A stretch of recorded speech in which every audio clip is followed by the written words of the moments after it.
Hello, everybody, and welcome to Weekly Manga Recap here on December the 28th of 2016. It's been quite a year, and this is going to be the last one to wrap things up for us. How's it going, Chris? Well, I'm not dead, which is not something that everybody can say this time of the year. 2016, people have noted it's been particularly harsh. Despite the fact people die every year, but everybody's really angry at 2016 for killing people, and it has been, a lot of celebrities have died, and I do have to wonder. There's only a couple days left of it. Now that Carrie Fisher's dead, all the hot celebrities are dead. Do they move? Does Death's Touch move directly on to the Z grade podcasters like us? Like, am I gonna have to worry about? It's gonna be like a Final Destination like scenario where Death's following me, like I can't get away from it. And I'm going to be, like, sleeping. And, like, it's going to be this crazy Rube Goldberg-like scenario where I'm asleep.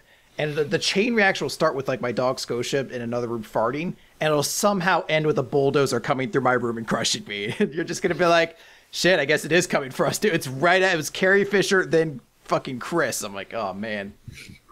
Bummer. Yeah. Confirmation bias is a thing with, this string of celebrity deaths. It does happen all the time. I think people are just generally more aware of it now. But, I think the first year that Twitter was popular was when we had the Summer of Death with it seemed to be mostly B-grade celebrities and then Michael Jackson, honestly. Oh, okay. Is it Billy Mays, David Carradine? Yeah, I mean, at that point, I guess Carradine probably wouldn't be considered a huge name. But yeah, I've noted my not displeasure. I've just always noted the oddity of it on Twitter. But I can recognize people are upset. A lot of people they like are dying. Yeah, you made that. I saw the tweet you wrote, which was like 2016 has killed everything except "damn you 2016" jokes or something like that. Yeah, and it's just that notion of like, I wonder what's going to happen when the first celebrity of 2017 dies. They're like, no, you were supposed to be different.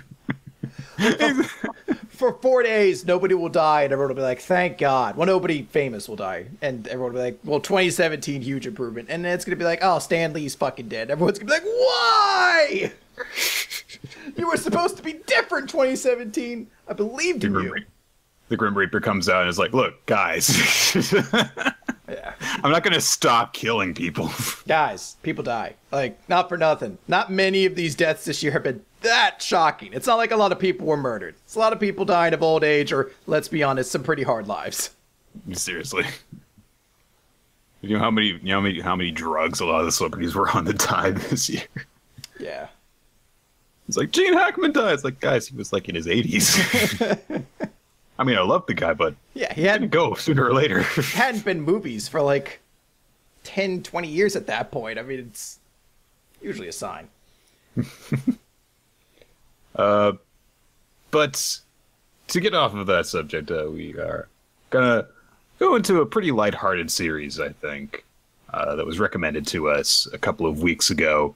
I believe under the pretense that I complain about every single harem romance comedy series, about how the protagonist is this clumsy around women guy who is mistaken for a pervert all the time.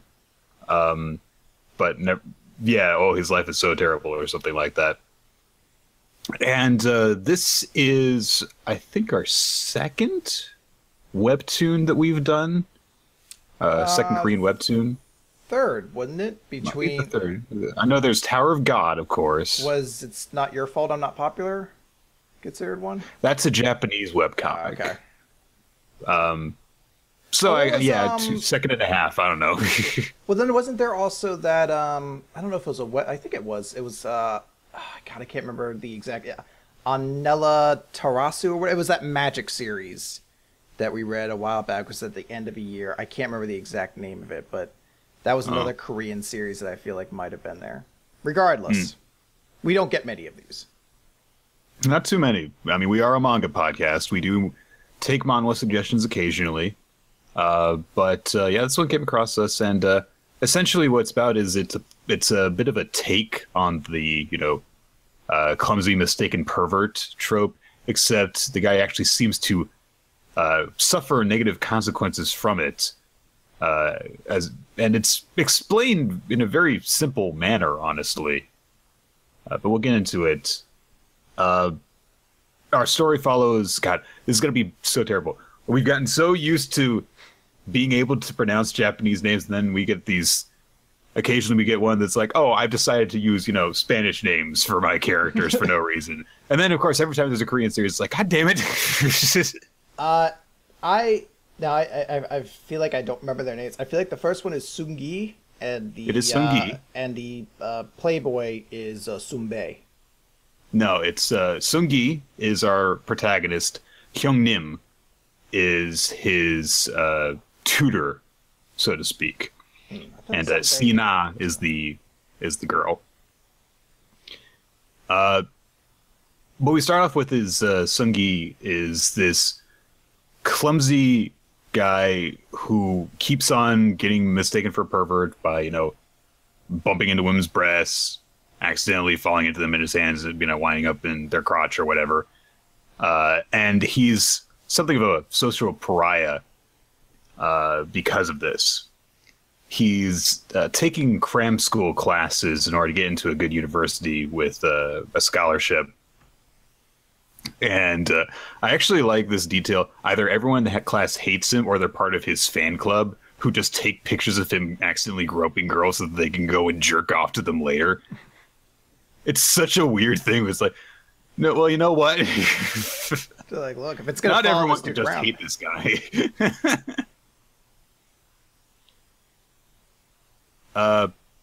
And eventually what happens at the start of the series is that there is this girl who pretends not to be repulsed by him, but she just does it to take advantage of him. She leads him along by treating him nicely, acting like she's a little bit romantically interested in him, so that he'll empty out his wallet buying her nice little gifts or running errands for her.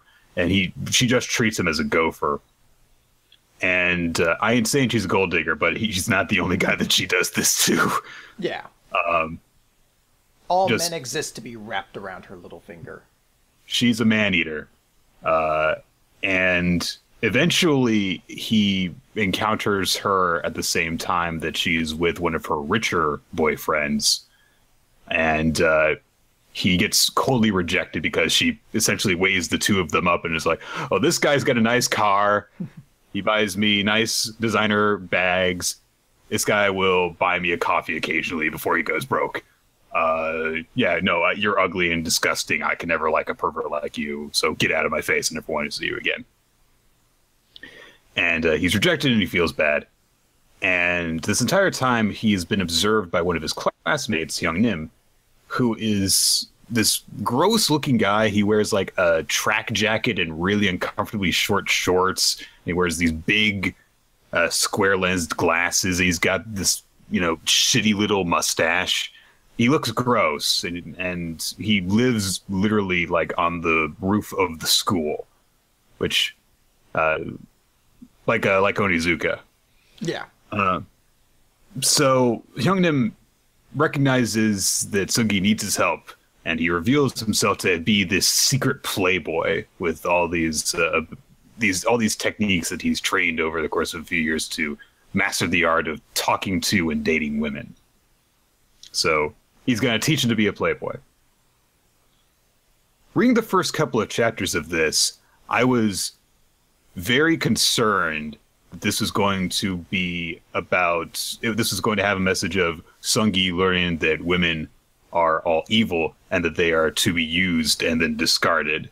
Especially because one of the first times that we see Hyungnim when he's in his playboy guise is when he is letting a girl down and breaking up with her.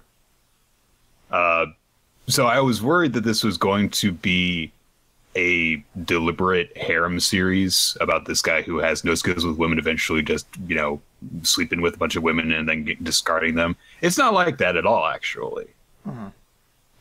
And the longer that this series went on, there are definitely problems that I have with this manga, webtoon. But overall, I came away from it quite liking it. There are problems with it, I think because there are certain elements of it that kind of conflict with the main core of the series, which I like. And I don't think that it always presents it in the clearest manner. And there are some things that you could get from it where you could say like, oh yeah, redpill.com or whatever, women are, can't trust them. You gotta just manipulate them with colorful language and all these different techniques. And that's the way to deal with women always. Which is not the point, but you could easily take a few scenes from this manga out of context and it could look that way. One thing to kind of note about this series is that it's done it all in color. So it's kind of refreshing for us who, we only generally read a black and white series to be like, oh, wow, this thing's in full color. Everyone's hair, I can tell what color it is. And most of them are normal. See, your hair would look like gray. But I think what kind of works with Seongi is this is an archetype we see all the time. It's almost the joke of harem series. The protagonist is usually like a kind of meek kid who stumbles into situations where he bumps into breasts or, falls into a crotch or things like that. But with Seongi, it's not like it's not that so much he gets the results from it. Like he gets punished almost every time for that sort of stuff. It's the fact that he legitimately doesn't mean to do it. And most of the time he's trying to avoid doing it. But because he's just so clueless, or because he's so clumsy, or because the universe is just like mathematically aligned to fuck with him as much as possible in some moments, it's constantly happening. Like, he's legitimately not trying to be a pervert. Like, in fact, he is actively trying to avoid falling into situations where he could be mistaken as such. Yeah, like his sole goal, he's like, I do want to meet a girl who I could fall in love with and who loves me back. Like, he does have an interest in women, but he's not trying to, like, sit down at a train and be like, the girl across from me has her skirt open too wide and I can see her underwear. And usually when that happens, everyone will notice, someone will be like, hey, you're looking at that girl's underwear, pervert. And I'll be like, no. Or sometimes he'll be like, well, I'll turn my attention away. That way I won't be seeing her underwear. And he'll turn his face. And again, the karmatic gods have fucking aligned it that he turns his face like right into like a breast convention, but like a feminist one where it's like, no men allowed. And he'll be like, no, I'm not trying to peek. Like it's I think it's something like there's a sequence where he's on the train where he like sees a girl's underwear, so he politely averts his gaze. Then he turns headlong into a set of boobs that are right next to his head. He stumbles away from them and like his hands end up down like a girl's pants. And he's like, let me explain myself. I can see that girl's panties. Yeah, it's he can see a girl's underwear. Then he's like, I'll avert my gaze and sees that the girl's shirt's too low cut, and he's like, I'll just close my eyes. That way I don't see anything. So then he stands up into a pair of breasts. And he's like, oh no, I'm so sorry. Like tries to motion away and like plants his hand firmly on the previous girl's chest. And he's like, wait, no. This only happened because I was trying not to see her underwear. So it's like all three of the women. I mean, that last one, I can't give karmatic justice. That's just him being dumb. I don't know why he needed to like rationalize that. But yeah, like all the girls are like, you're a pervert. And he's like, I'm not. Like it's not that I guess it's a case where I don't feel like this is a character who's taking advantage of the fact that he's constantly put in these situations per se, because he legitimately seems like a good kid who doesn't really want this to happen. It just kind of keeps happening for him. And Hyung Nim eventually explains it fairly early on in the series. He rationalizes it by saying that Seongi is kind of afraid of women. Not that he's like just scared of the opposite sex, but he is scared of being mistaken as a pervert. And so it's something that does happen is he tenses up whenever he gets into a situation where there is an attractive woman nearby him, and he's just like, I hope I don't do something that makes him be mistaken for a pervert. And he tenses up and inevitably he just kind of falls into it. In reality, that wouldn't happen nearly as often as it does to him, but it was nice to have like that very simple, like, well, of course, yeah, he feels tense around women. He can't be himself around them, and he's not relaxed around them, which is why he's a dateless loser. And if he's terrified of them and he can't confidently, explain himself, then yeah, of course, he'll just end up getting punched or slapped. Because we see occasionally, especially when Seongi starts to regain his confidence, like he does, like, bump into a girl's, his face into her tits. And he's just like, I'm sorry, that was an accident. and just cuts through the tension much more easily. Yeah. Okay, it makes sense. Yeah, well, like, I think what helps is that it's not a series that glamorizes his actions. That's not the way I'm trying to explain it, per se, though it doesn't. But it doesn't... Women don't find him cute or endearing because of it. Or it's not like he slams his face into their chest and is like, oh, God, I'm so sorry, and they call him a pervert, but then they're like, oh, I'll give you a leading phrase to let you show what your true character is. A lot of women just tend to judge him right off the bat when it happens, or he gains the confidence to get past that. But this isn't a situation where it's like, I'm the dorky kid and I keep running into these girls, but then afterwards we find out we both have to watch the pets together and you get to see my true side or anything. It's not like that. And I think what helps in this particular kind of series is that Sung-hee himself, because of the fact he doesn't want all this stuff to happen, it kind of makes him a little bit likable, at least in the sense that you're like, he's not like all this perverted stuff's happening and we get to see all the fan service, like that's ignored. But because of the fact he's actively trying to get away from it and trying to better himself, it makes him a bit more endearing than your prototypical harem lead who generally just stumbles into this stuff because the author's like, we need to put some tits and ass in this chapter. And I mean, this artist clearly does enjoy drawing the female shape. I mean, I'm not good. Like it is clearly like kind of a dual purpose action whenever Sung-hee stumbles into a girl so that they end up in a certain pose. But I mean, yeah, it definitely makes him seem more endearing that there is this twist on the usual way of going about it. So essentially what happens in this series is that Hyung-nim takes pity on Sung-hee and he's like, I'm going to teach you the skill of lure. I'm going to teach you how to be a pickup artist so that you can talk to women. And it's interesting because Hyung-nim's got this incredibly positive way of looking at things. And it's not, bullshitting stuff so that he can, sleep with a bunch of women. The way that he sees it is, if you know how to talk to women in a certain context, then you have opportunities to have a good time. And you can actually seize on the opportunities that could eventually lead to you ending up with someone romantically. There are going to be, things that happen where, the chance will arise, and if you don't know how to take advantage of it, then you're going to lose it. So if you know how to talk to women, then you're going to eventually be able to do that. And I mean, it's not really, he doesn't really so much teach him how to be a pickup artist so much as he teaches him how to date, which is perfectly fine. Yeah. I should point out, like, I'm not an expert on how dating works because I've had one girlfriend and she asked me out when we started dating. So I'm not going to say it's like, oh yeah, this is, part and parcel of it or anything. Cause it's like, I really don't know it as well as some people would. But he does stuff like, he just, he just shoves Sung-hee out into the deep end. It's like, hey, just do this one thing. And then you can come back. And so he's like, I can't do it. It's like, just do it. He shoves him towards a girl while they're in the subway. And he's like, just go talk to that girl. Just introduce yourself to her. Ask what her name is. Give her a compliment. Something like that.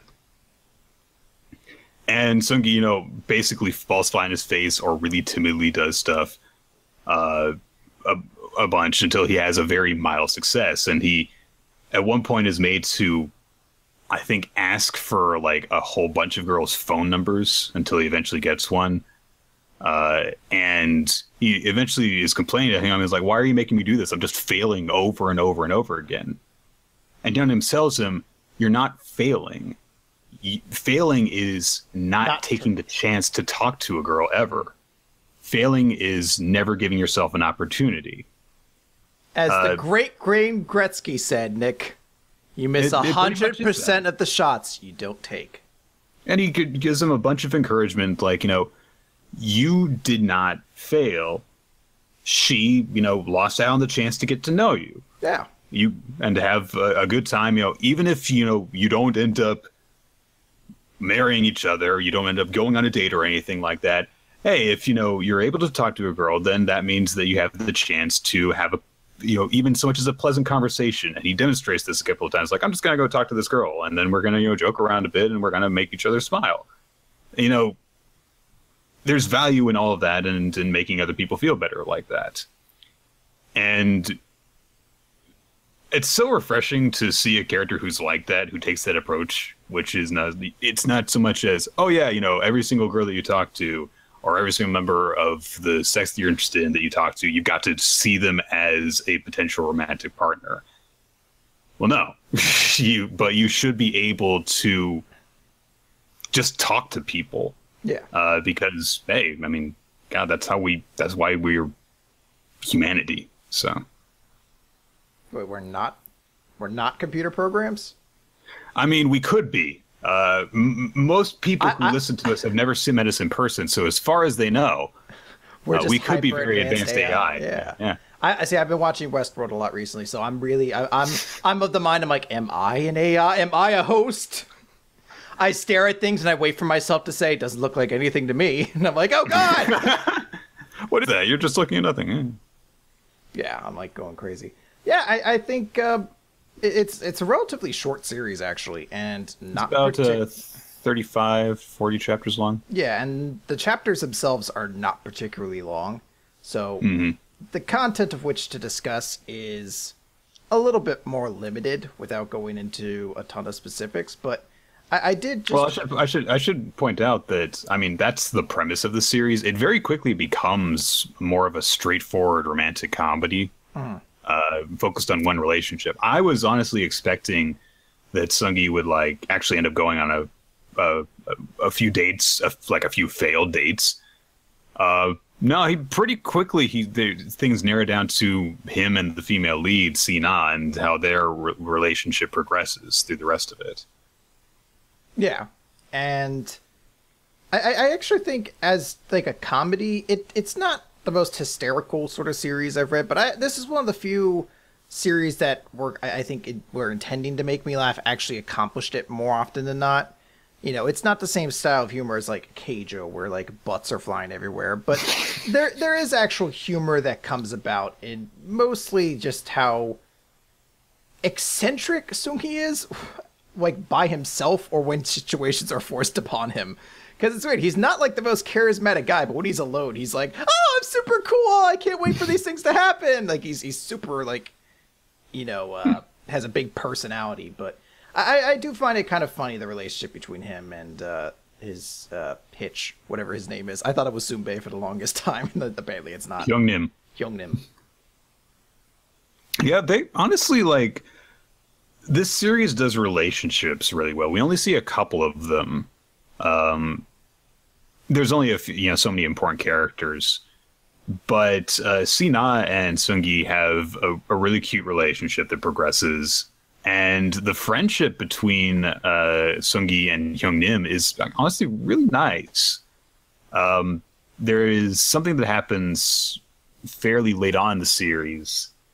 I can't remember the exact context of it, but Hyungnim has given him this really big pep talk, which and he then just says you're a pretty good looking guy, you're nice, you're smart, any girl would be lucky to have you, you're a really good guy and you should not forget that.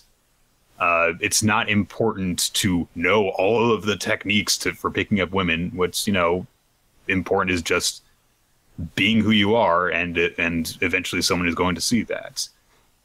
And it's honestly something that's their relationship is so close and well developed. It's why aren't they just gay for each other? He's I can totally see that, because they really care for each other and get close to each other. Yeah, he's any girl would be crazy to lose out on you. And then he leaves the room and he's like I am. Oh. Like I did. I can pick up any woman I want, but not the man I wanted. Not the one I love. Yeah. It's it's kind of a weird, like, there are some weaknesses to the series, partially in terms of how Hyungnim just like very carefully lays out the different techniques for conversing with someone and how you can lead a conversation with forceful, subconsciously forceful wordings of stuff, and kind of artificially create a connection to somebody. It's kind of an underhanded thing for a guy that says like, oh yeah, you just want to get to know a girl and be able to have a conversation with them.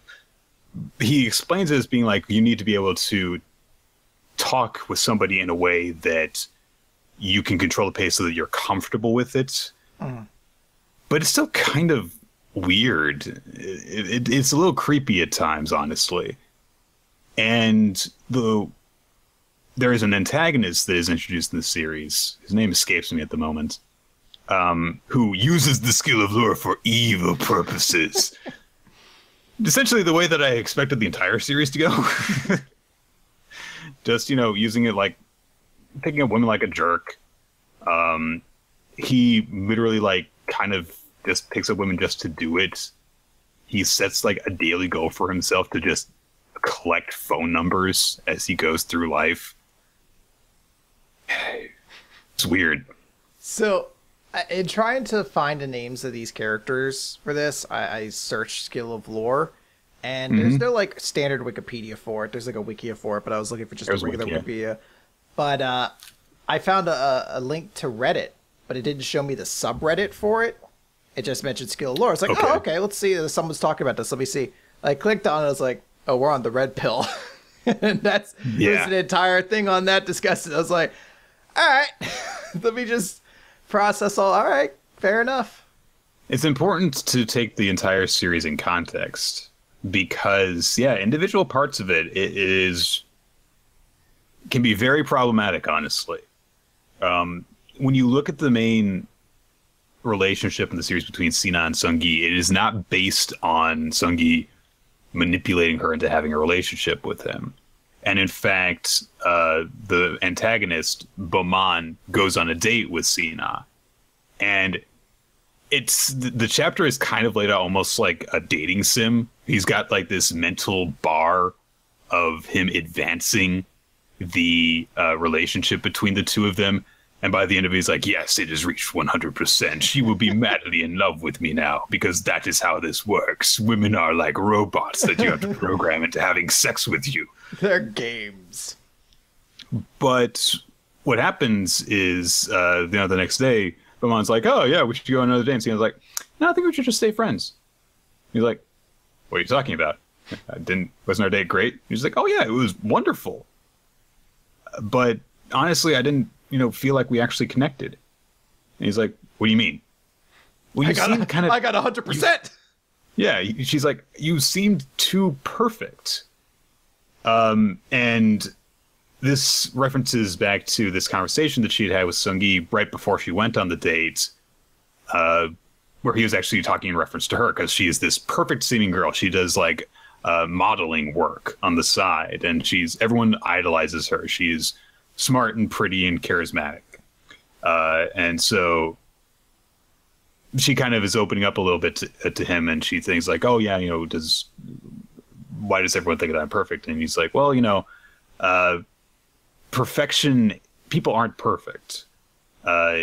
If someone can seem perfect to one person, but never to everyone. And if they seem perfect to everyone, then it's probably because they're putting it on.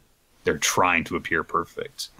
And so she remembers that when it comes to Balmain, who seems perfect to everyone on the surface, unless you know exactly what he's doing, which only Hyungnim and Seunggi know.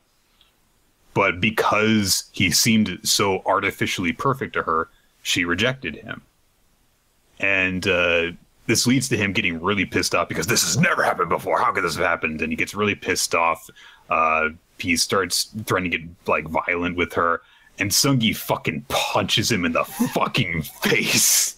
It's one of the most satisfying punches I have seen in a manga or manhwa. And I have read over 1,000 chapters of Hajime no Ippo. You're like, none of the punches in that series were worth it.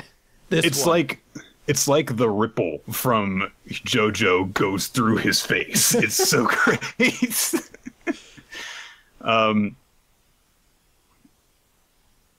Yeah, I mean, like, if you take the entire series in context, it's good, but it really does toe the line a few times with stuff like that. It's like if the series did not have Hyungnim explaining this is, what this is actually for, and this is what the purpose of it is, and it didn't have Bumman abusing it and then getting his comeuppance for it, then yeah, you could definitely take this to Red Pill and be like, oh, hey guys, here, yeah, there's this freaking how-to guide that lays out individual techniques step by step on how to get a girl to open her legs up, no problem.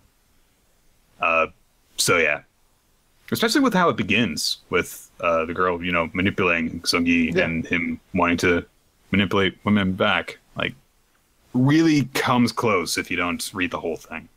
Yeah, there definitely is the context, but I think what it all kind of ends up being worth it at times, just because the relationship that does eventually bloom has some real moments between them. They actually do develop something and have a real connection there between them. So you don't just kind of have to deal with this idea that he's...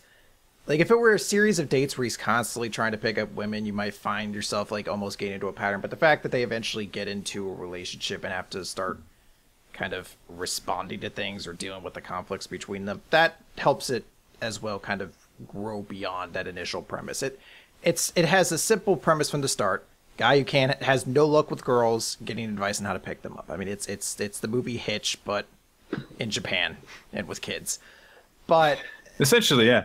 It has a better kind of, not conclusion, but it continues on in a way that slowly starts to build upon itself and make it something different. All those elements are still there. Song-hee is still always kind of getting advice and help from Hyunbae, is it? Yep. I think that's his first name. Hyunbae. Hwangjae Hyungnim. Hyunnim. He's still getting help from him. Like, there's a point where he goes to his girlfriend's house, whose name I also can't remember. Sina. They go to her house, and he gets like a text from him in the morning. It's like, "Hey, I left before you. Good luck." And it's just like he's just being a wingman at that point. He's just there to try to help this. Like, look, man, I'm trying to help you out, progress your relationship forward with this girl. There's a bit late on where they've essentially started dating, but Sung-gi is like, I don't know, she seems kind of like distant from me now. Like, I don't know what's going on. What should I do? Tell me what to do. And he's like, dude, just let her, handle this at her own pace. Like, I can't tell you how to do everything. What are you going to do? Come to me when you're thinking about having kids and ask me what to do. Yeah. Hey, but he does handle it in some, handles it in some funny ways as well. Like, there's a bit where the three of them are studying together and he just leaves and he's like, I need to go to the bathroom. He's like, oh, I'll come with, and so he's like, I'll come with you. I'm going to the bathroom. Stay here.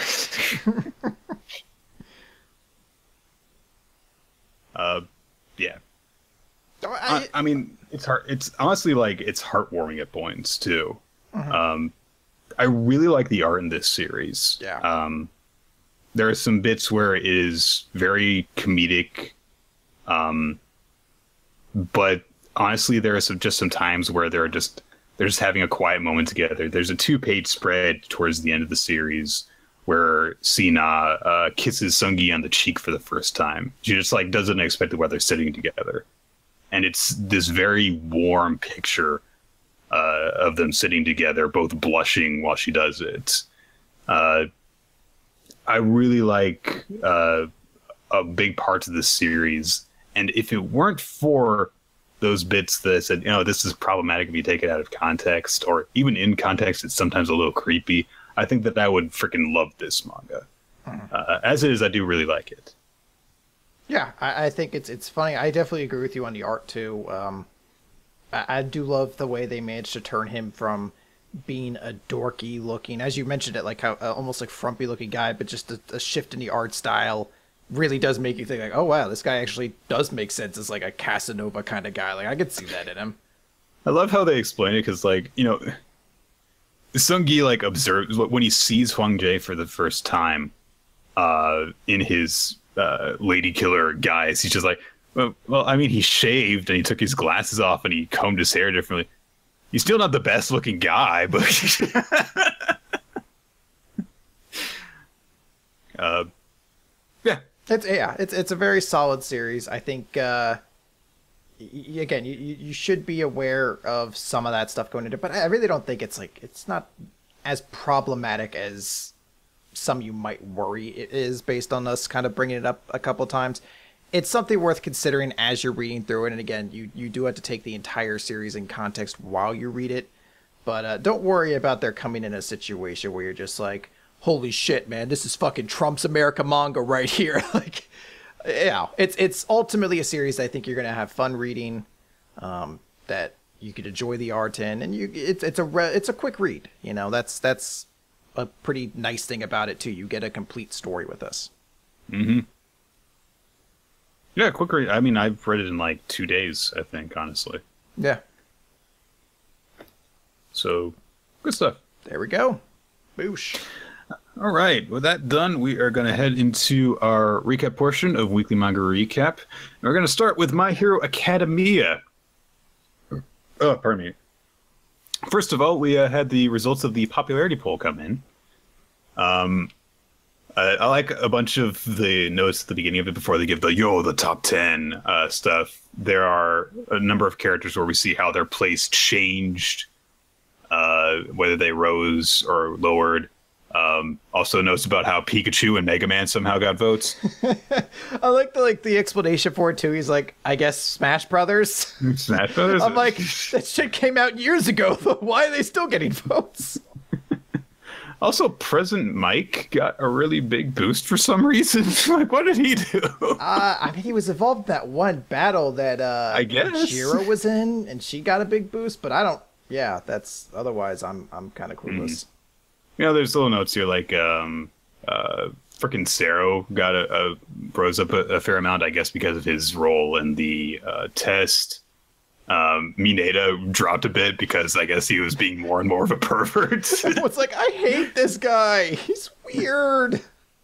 But top 10, Uraraka was actually 10th place. She's like the third out of the 3 women who were in the top 10, which is a bit of a surprise. Most surprising, though, is the fact that Jiro is like the most popular woman in the series, so we were kind of pulling for her when they announced this, and it's like, all right, awesome. Yeah, she gets to do more. Yeah, it's a really exciting thing when you see a character you like a side character particularly, is ranking in the popularity polls, because it usually gives the writers more of a reason to start including them in more things too. I also really appreciate that Asui is also up there too at 9th. Oh yeah. She was number 1 in America or number 2 in America last year, so I think so. Yeah. It's nice to see she's gaining popularity too. But yeah, it stands that amongst all the characters there, Jiro is probably the one that hasn't had any major role as of yet, and hopefully this is a chance for her to be included in a more significant manner into future arcs. We also got the results of the English popular language poll too. Mm-hmm. Toga was really popular among English voters. Third place. Really love the yandere shit going on. I don't know. I like to think that we might have influenced a few people. It was all the bad. Oh, you love me. You really love me. Jacker, I'm going to stab you in the heart, and we can be together forever. Tokoyami also showed up in the top 10 on that poll, but not in the overall one. Yeah.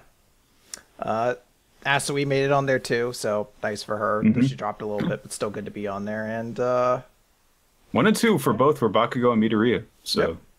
And same. I'm honestly I'm not surprised at all by the Japanese top 6. Well, a little bit by Kirishima, but not Kirishima's too much. A little surprising. A little bit, but he did have that big role when they went and rescued Bakugo. He had a lot of character development there. So not too big a surprise. Yeah. But freaking Bakugo, Midoriya, Todoroki, Aizawa. Yeah, okay, this all makes sense. Also, I fucking love the outfit Bakugo has in the color spread. He looks so regal and barbaric. It looks so perfect for him. Like, this is like one of those things like where League of Legends introduced the skin where you're like, that should be the base skin. That should be the base one. This is better than their actual outfit. Explosion King. I'm like, Bakugo should dress like fucking Triple H in a WrestleMania entrance. He just needs a couple skull masks and shit, and he's perfect. I hate you, Deku. Oh, God. Yeah. I really like the 2-page spread in general, though. That's some cool outfits that they're wearing. Except for All Might, who's just got a Buster Sword in his regular outfit. Anyway, let's move on to the chapter proper. It's the finale of the fight between Deku and Bakugo at last. Yes. Last time, Deku surpassed his limits, went from 5% in full cloak to 8%. But it looked like he kind of had in the bag, but as it turns out, Bakugo managed to, I guess, deflect or maybe even completely block the kick. And he then manages to use an explosion to kind of turn Deku's momentum against him. Knocks him away with with another explosion, and then at the end of it, he just kind of does a I'm not sure exactly how to describe it. Deku punches him, and we get this internal, monologue from Deku, like, just because I'm using shoot style to protect my arms and use my legs more, that doesn't mean I'm going to completely stop using them. So he does that to get a bit of a jump on Bakugo, but Bakugo manages to kind of lean into the punch and uses an explosion to twist them around, and then he pins Deku to the ground while grabbing onto the hand that punched him. And Bakugo wins. It's an extremely cool sequence here. This is actually a really entertaining kind of end to this fight. But yeah, like, Deku jumps into the air and goes for a punch, and Bakugo responds by blasting himself into the air. So then Deku's punch hits, Bakugo turns, grabs his sleeve, twists him in midair, and then explosions from the sky, just resulting in what almost looks like a meteor crashing into the earth. Like, just all the force of that explosion just propelling Deku straight into the ground. And it's such a cool looking visual when you see it. I mean, maybe you could argue like, oh, it'd be cooler as like a 2-page spread, but I actually like the page we see it in, because you get all the action that kind of leads up to this essentially given to you in 1-2-page spread kind of deal. So it's really kind of cool to be able to visualize all that sequence of events. It also helps if you're like me and explosions are ridiculously awesome to you, but I thought it was a really kind of cool finale to this, both thematically and visually as well. Like, this is something that if the anime gets to this point, that's going to be a cool looking scene. Yeah. But yeah, Bakugo wins. I love Emperor Dane in the chat's explanation. Bakugo used a super armor command grab as a counter. Yeah. So Bakugo wins their fight, and he then starts to kind of just like talk down to him. He says, "You're using All Might's power, and even after making it your own, you still lost to me. So why did you lose?" And at that moment, finally, someone intervenes. All Might steps in. All right, maybe it was All Might. Yeah, maybe it was All Might. Yeah. What was it? Who was it you thought was going to stop them? Endeavor, maybe? I don't even remember. It's Goku. I thought he was showing up. All Might apologizes to the two of them because, I guess specifically to Bakugo, because he didn't realize what the hell was going on with him. And Bakugo starts to let stuff out. He asks him, this is ever since that sludge thing. Why did you choose him of all people? And All Might, of course, says, well, even when he had no powers, he was more of a hero than anyone. I could tell you were strong. You were already on your way, so I decided to give him a chance to walk that path too. And Bakugo says, I'm not strong, I'm weak. I wanted to be strong like you, but I was weak and you wound up like that because of it. And All Might says, it's not your fault. And he says, you're strong, you're not weak, but I was distracted by your strength. I burdened you with it. I'm sorry, because you two are still a boy. And he explains that in his time being a hero, he has learned that, like, I love to win just like you, Bakugo, and like Midoriya, I strive to save those in need. If either aspect was missing, I could never have stood for justice in the way I did. Midoriya looks up to your strength, Bakugo, and Bakugo fears your spirit. You both just laid everything bare, so can't you see now? If you can learn to respect each other and lift each other higher, you can become the ultimate heroes, ones who save by winning and win by saving. So, this was something that I think that, in one way or another, I think that we are all waiting for. In terms of what was Bakugo's development leading to. Because we've been having some discussions about this, especially in the last few weeks while this fight's been going on, about Bakugo's violent nature and his determination to win above all else.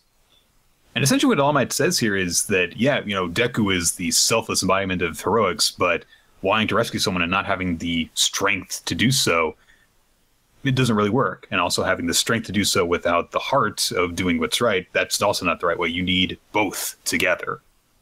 And them being rivals can allow them to learn that from each other if, Bakugo will stop treating Deku like shit, and if Deku will actually realize what Bakugo is going through. It's really interesting. A fantastic speech, first and foremost. I particularly love the fact that All Might apologizes to Bakugo, not for anything particular, the fact that all this tension's there, but he apologizes for not realizing that all this stress was too much on him because he was a boy too. Because here's the thing, All Might has been a mentor to Deku throughout this series. Almost every critical juncture in Deku's life, of the time we read the series, All Might has been there to guide him. But the thought has always been with Bakugo that he has strength, but he'll find his way, or he'll come around, or we just need to make sure that he doesn't stride to the side of the villainy or anything like that. He's always been kind of left to his own devices. I mean, he has teachers there, but he's never had that mentor figure. And I like All Might here realizing that it was a mistake to think that he could handle all that. Even though Bakugo is extremely powerful, even though he's very responsible, smart, and resourceful, he's still a child too, and he still has all these conflicting feelings, and part of that has been because he hasn't had that kind of mentorship. So that's awesome in and of itself. But I really love what they've kind of established here with the duality of these two characters. I think that helps in a lot of series to kind of create superhero series, to create an idea of what your notion of a superhero is. You can always say, like, you can't have Superman without Batman. They're two sides that need to exist. You need to have the side that's idealistic. You need to have the side that's going to say whatever means necessary. And what we get here is something similar, but not exactly that. It's Deku having to learn that he has to want to win. He can't just be thinking always, oh, I got to get stronger and chase. He has to have that conviction to win.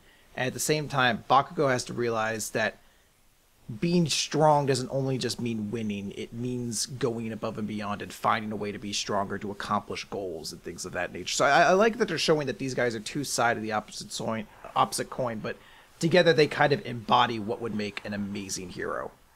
Yeah.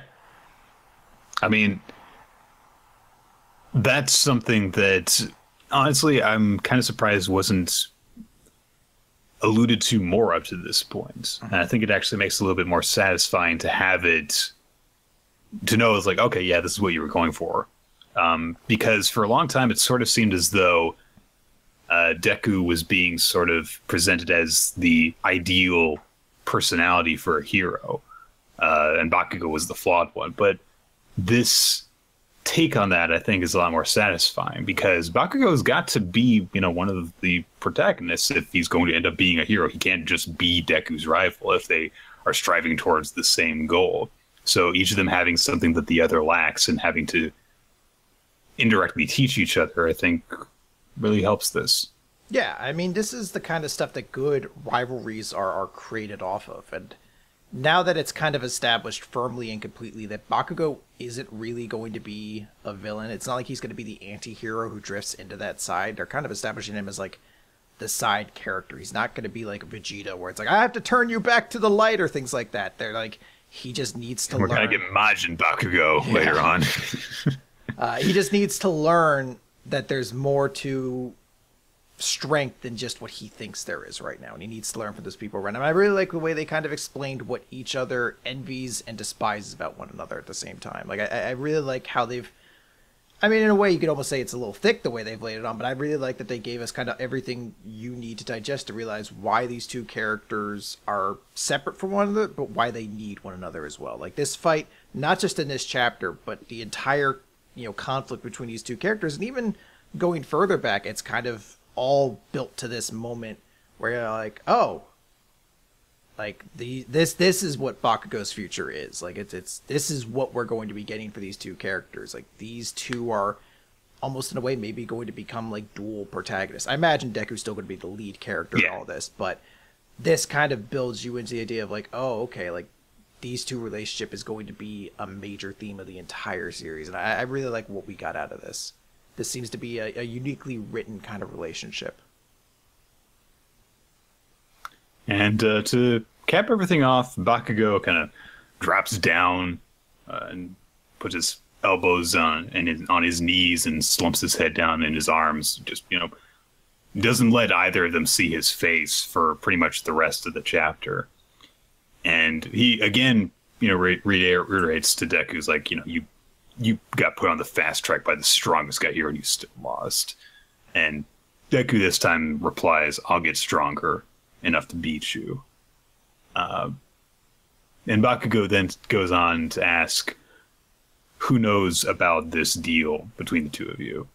And they said, like, well, Recovery Girl and the principal and you. So Bakugo says, all right, well, if you're still trying to hide it, then I won't say anything about this. I'm not gonna go and spill the beans like stupid Deku here. So, yeah, Bakugo is in on things now. It seems like this is something that's definitely been a long time coming. We'll get this with a couple other series this week. I know that, because one of our traditions for the year-end shows on Weekly Manga Recap is me trying to guess what the series was at the beginning of the year, and we specifically noted at the beginning of this year, it's kind of hard they're not especially memorable moments that were left off or started off the year on. We've got like 3 this year that are very memorable moments. So I think the next year is going to be a lot easier than this one. Yeah, I think, almost certainly. But I really like what we got out of this. This is a very significant chapter. It makes a lot more sense now as to why Bakugo ends up winning this, because you'd kind of screw with some of the message here if Deku actually ended up winning. It goes to show that there's still something for both sides to really learn in this. Right. And yeah, I think this is a huge... Deku, your lesson to learn is winning at all costs. Stop is sucking. Being able to win no matter what. Oh, well, you beat the guy who wins always. Yeah. And I think it's really just this is a chapter I think we're going to look back on in time goes on with this series and be like, this was a really significant chapter. This is one of those world building chapters that really kind of firmly establishes what this is all about. So really like this chapter. And I feel like All Might's speech here probably will make the top, the nomination for best speeches of 2016. All right. Moving on, we do not have a fairy tale chapter this week because the 2 magazines have different release schedules, different weeks that they take off at the end of the year. So instead, we're going to do Boruto in the place we normally do it in. Boruto number 8, You'll Need to Do It. So this entire chapter is built around the Kages getting their asses kicked. They almost defeat their enemy, and then that one scientist dude's like, I'll help, guys! You're like, God damn it, you suck!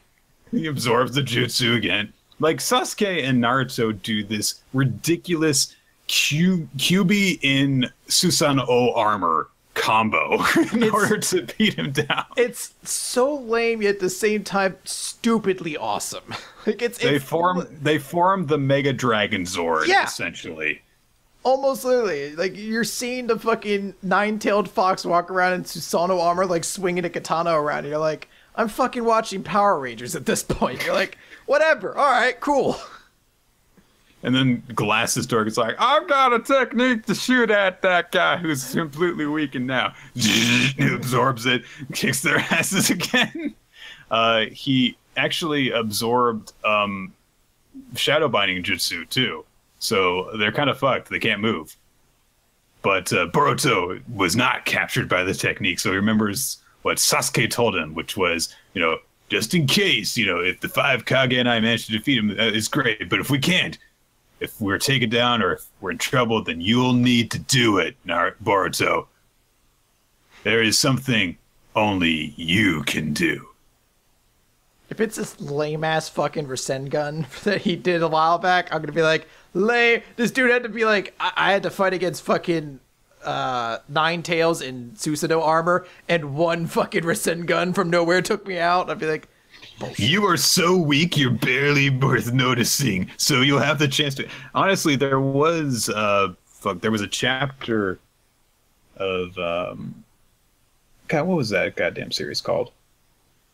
With the freaking demon. No, the one with the demons and all the girls with swords. Oh, Claymore? Claymore, yeah. The final battle of Claymore is like that, where the male lead, whose name escapes me at the moment, he is beneath the main villain's notice. So he manages to just attack her from behind in order to strike a critical blow while she's dealing with all of the strong fighters.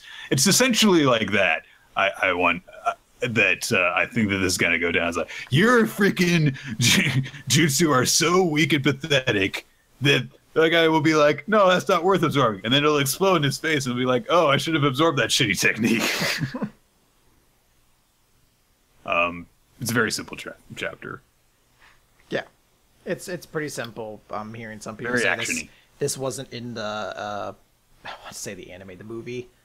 And, sweet, I guess we're getting something original in this finally. Okay, well, that's that. We've spent less time talking about that than we would spend talking about Fairy Tail, I'm sure. Almost undoubtedly. Almost. Let's move on to Food Wars, Shokugeki no Soma. It's chapter 196. It's continuing the flashback into the past of Joichiro. Chapter 196 is Trailblazer. Pardon me. So, Dojima explains that this is around the time that Saiba had started doing his weird experimental dishes with people. Oh yeah, try this, getting Shiomi to try and be his guinea pig, or taking advantage of the girls who, had a crush on him. But, yeah. And it started to eventually concern Dojima and Azami, the fact that he's making all these weird, disgusting mashup dishes. And they're like, why is he bothering to do that for? So Fumio comes up with this idea, is like, oh, maybe it's that he is trying to come up with something to get into that contest. Oh, you mean the blue? Which stands for Bishoku leading under 35 entrance. So catchy. It must have sounded so much better in whatever. Almost undoubtedly sounded probably better. Sounds so awkward. Oh, I'm just gonna jump into my Bishoku leading under 35 entrance contest. Whatever that is.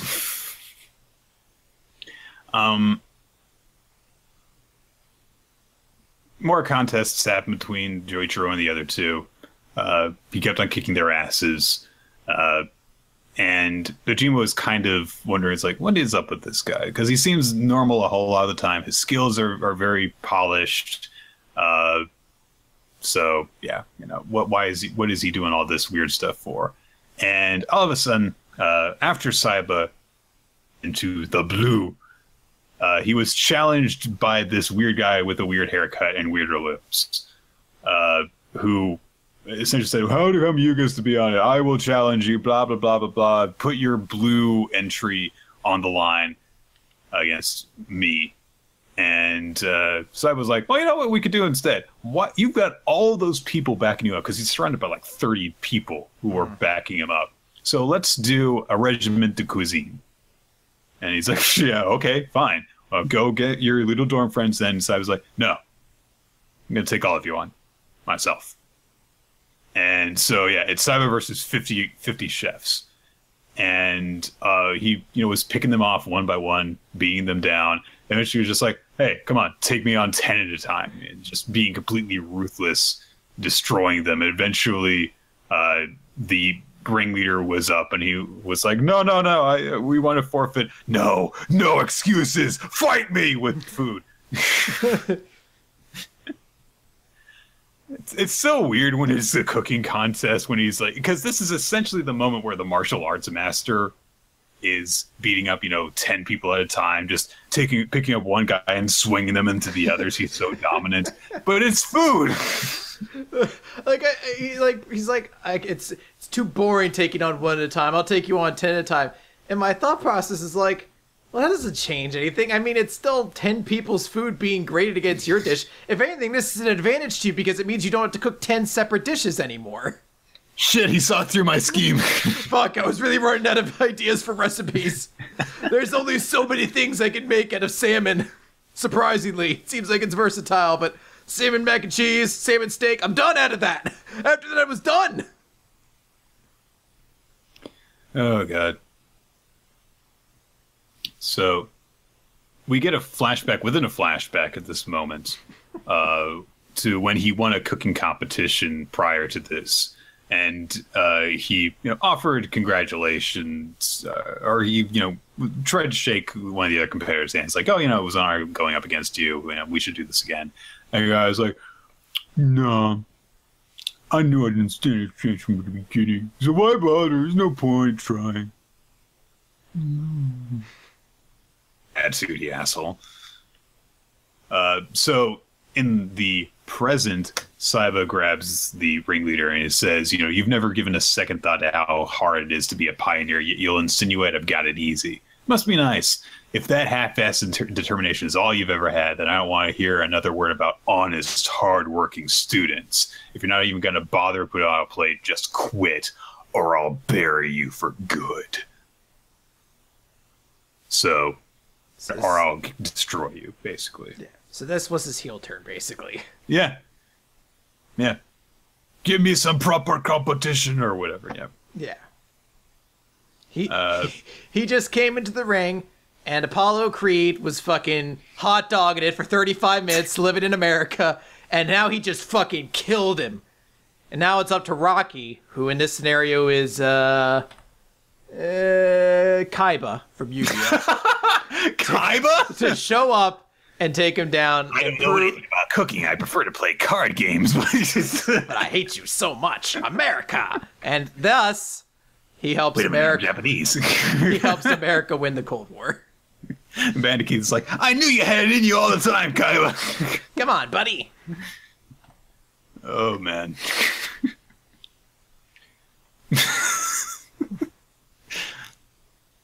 So, some bystanders who are watching the competition are like, normal people don't win like this. And that isn't how the old Saiba would have handled it either. Why, Saiba, why? Why, Saiba, why? God, you son of a bitch. God damn it, Saiba. God damn it. Not like this. That son of a bitch. He betrayed us all. Man. He didn't even use barbecue sauce in the recipe. Oh, and a slobberknocker. He just beat him like a government mule. God damn it. By God. There you go. Like, God damn it, stop making wrestling references. This is nothing like that. Took an hour into the podcast before we got our first good wrestling reference in there. Yeah, the 8:30 wrestling reference didn't happen until 9 o'clock. Shut up, guys. God, we were a half hour late starting up, though, so I guess this is about on par.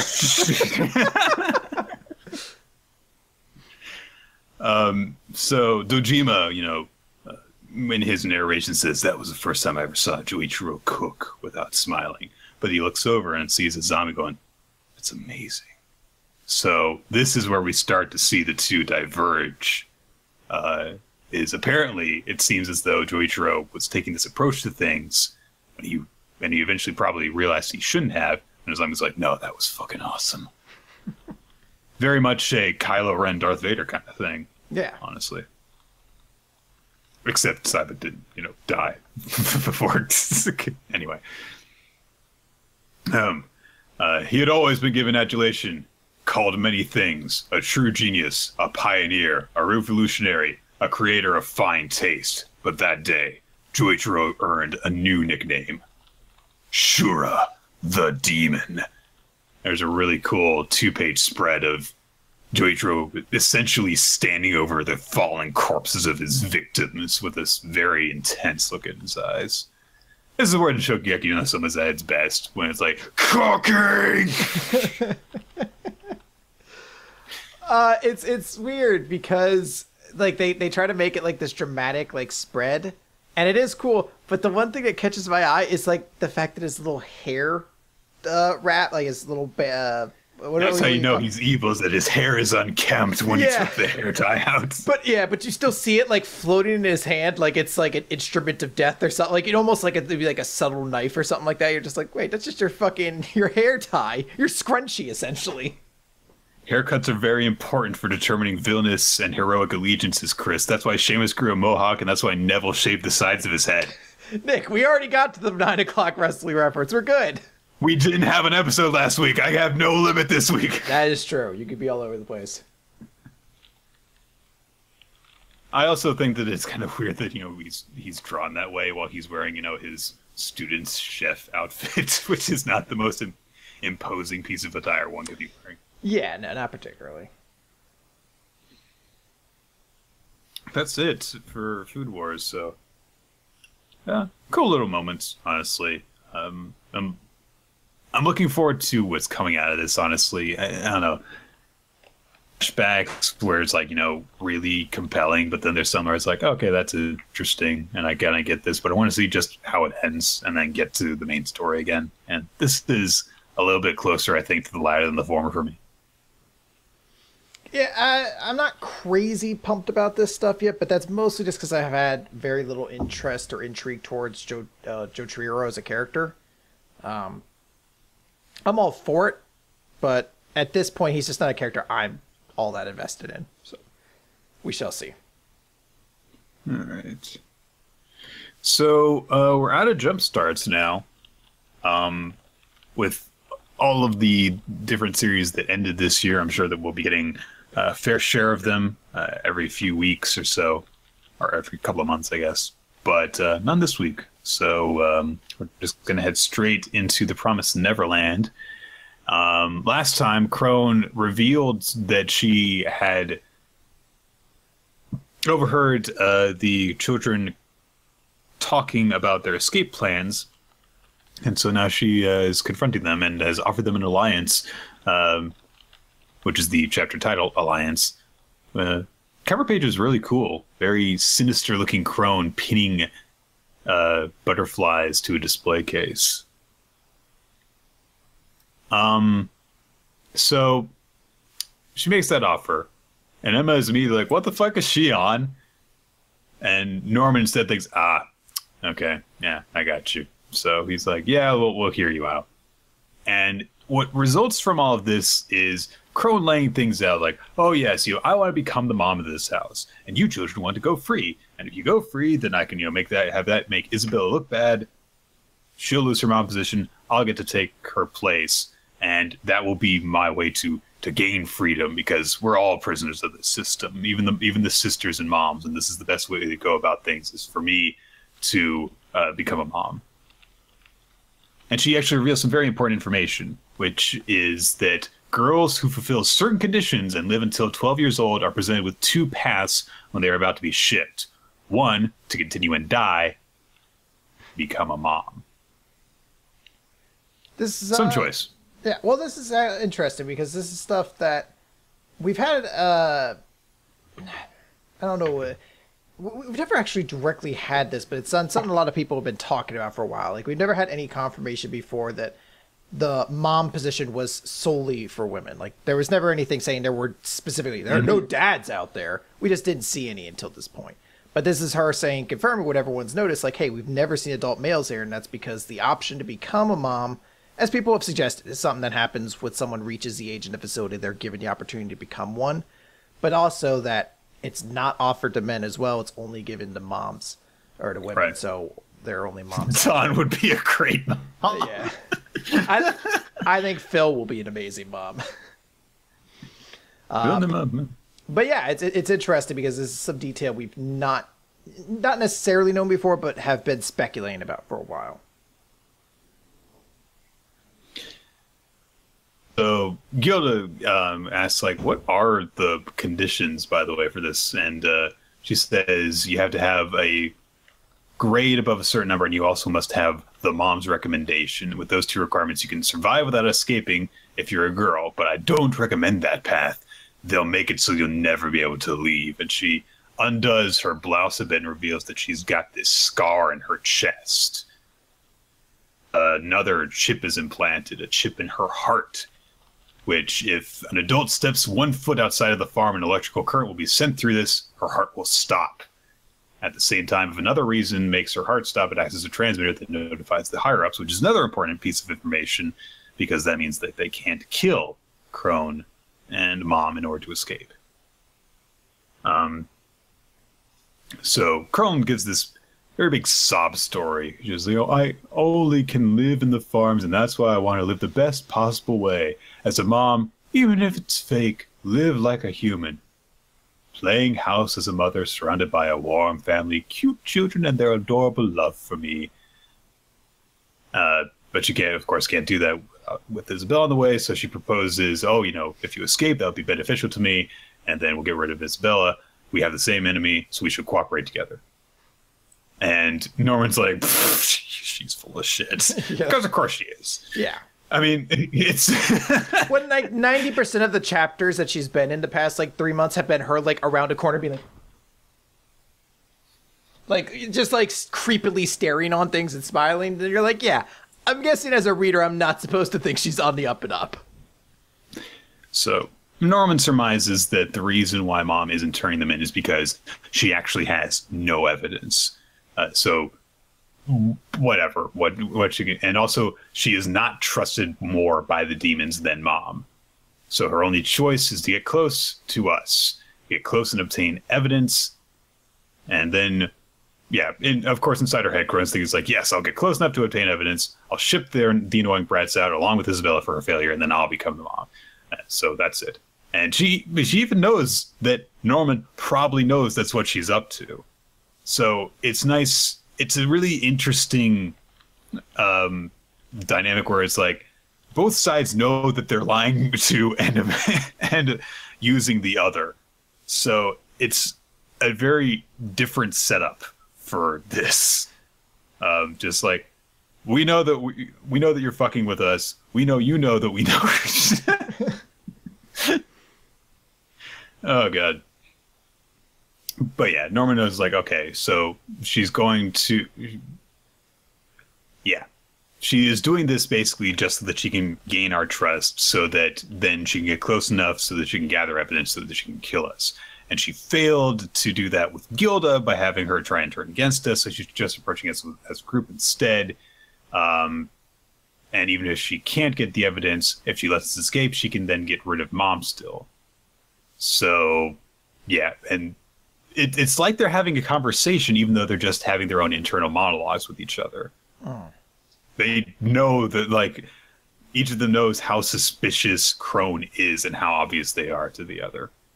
But Crone is like, okay, yeah, let's join forces. And Norman's like, well, it's still beneficial to us, even if she is trying to stab us in the back. So he starts to accept her offer and reach his hand out towards her. But Emma is so straightforward and blunt that instead she says, hang on a second, I agree, yeah, that we should accept your help, like Norman says, but I want to make sure of something. What's the guarantee you won't betray us? She gets really intense again, like the way that she looked at Ray when she was trying to guess if he was going to stay honest with them again. And Crone tries to play it off as coy, and Emma demands an answer straightforward, and Crone says, Ray, If Ray tells on me to Mom, you can destroy me. But if I tell Mom what Ray's really been doing, I can destroy him. So neither of us will betray the other because we can't. In a bit of a very tightly wound situation, mutually assured destruction essentially is the only thing that's keeping them from taking advantage of the other at this moment. What's the guarantee you won't betray us? Because I'll fuck you over if I do, and you'll fuck me over. It's like, oh, okay. Good point.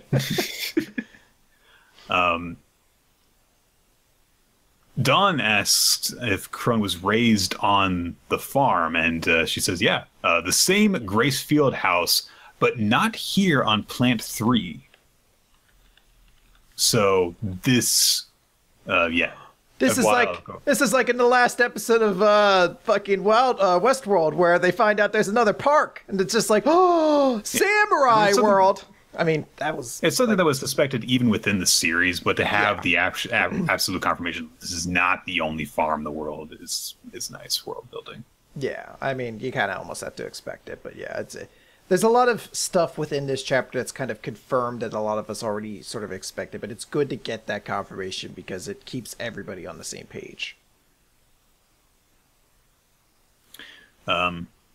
Crone gets close to Dawn and Gilda and like kind of pats Gilda on the head, and says, "Oh, by the way, don't be frightened. You know, I'm not mad at you. In fact, I'm grateful because it was because you two made waves that I was able to specify the targets. Anyway, bye." Peace. Like, wow, I Gilda feel kind of shitty right now, don't they?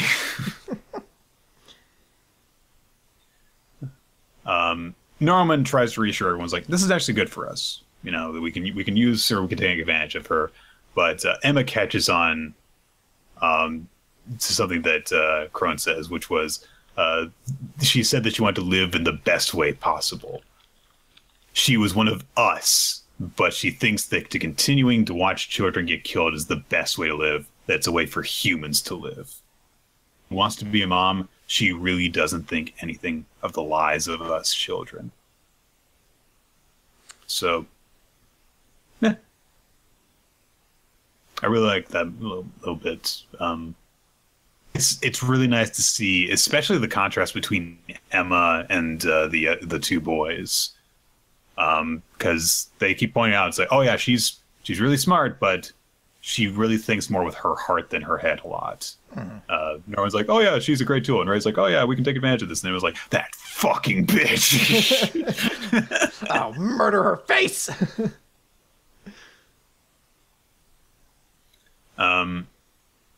Norman kind of brings everything around, like, okay, yeah, we know what she's planning, we know all this and stuff, but we should still try and take advantage of this.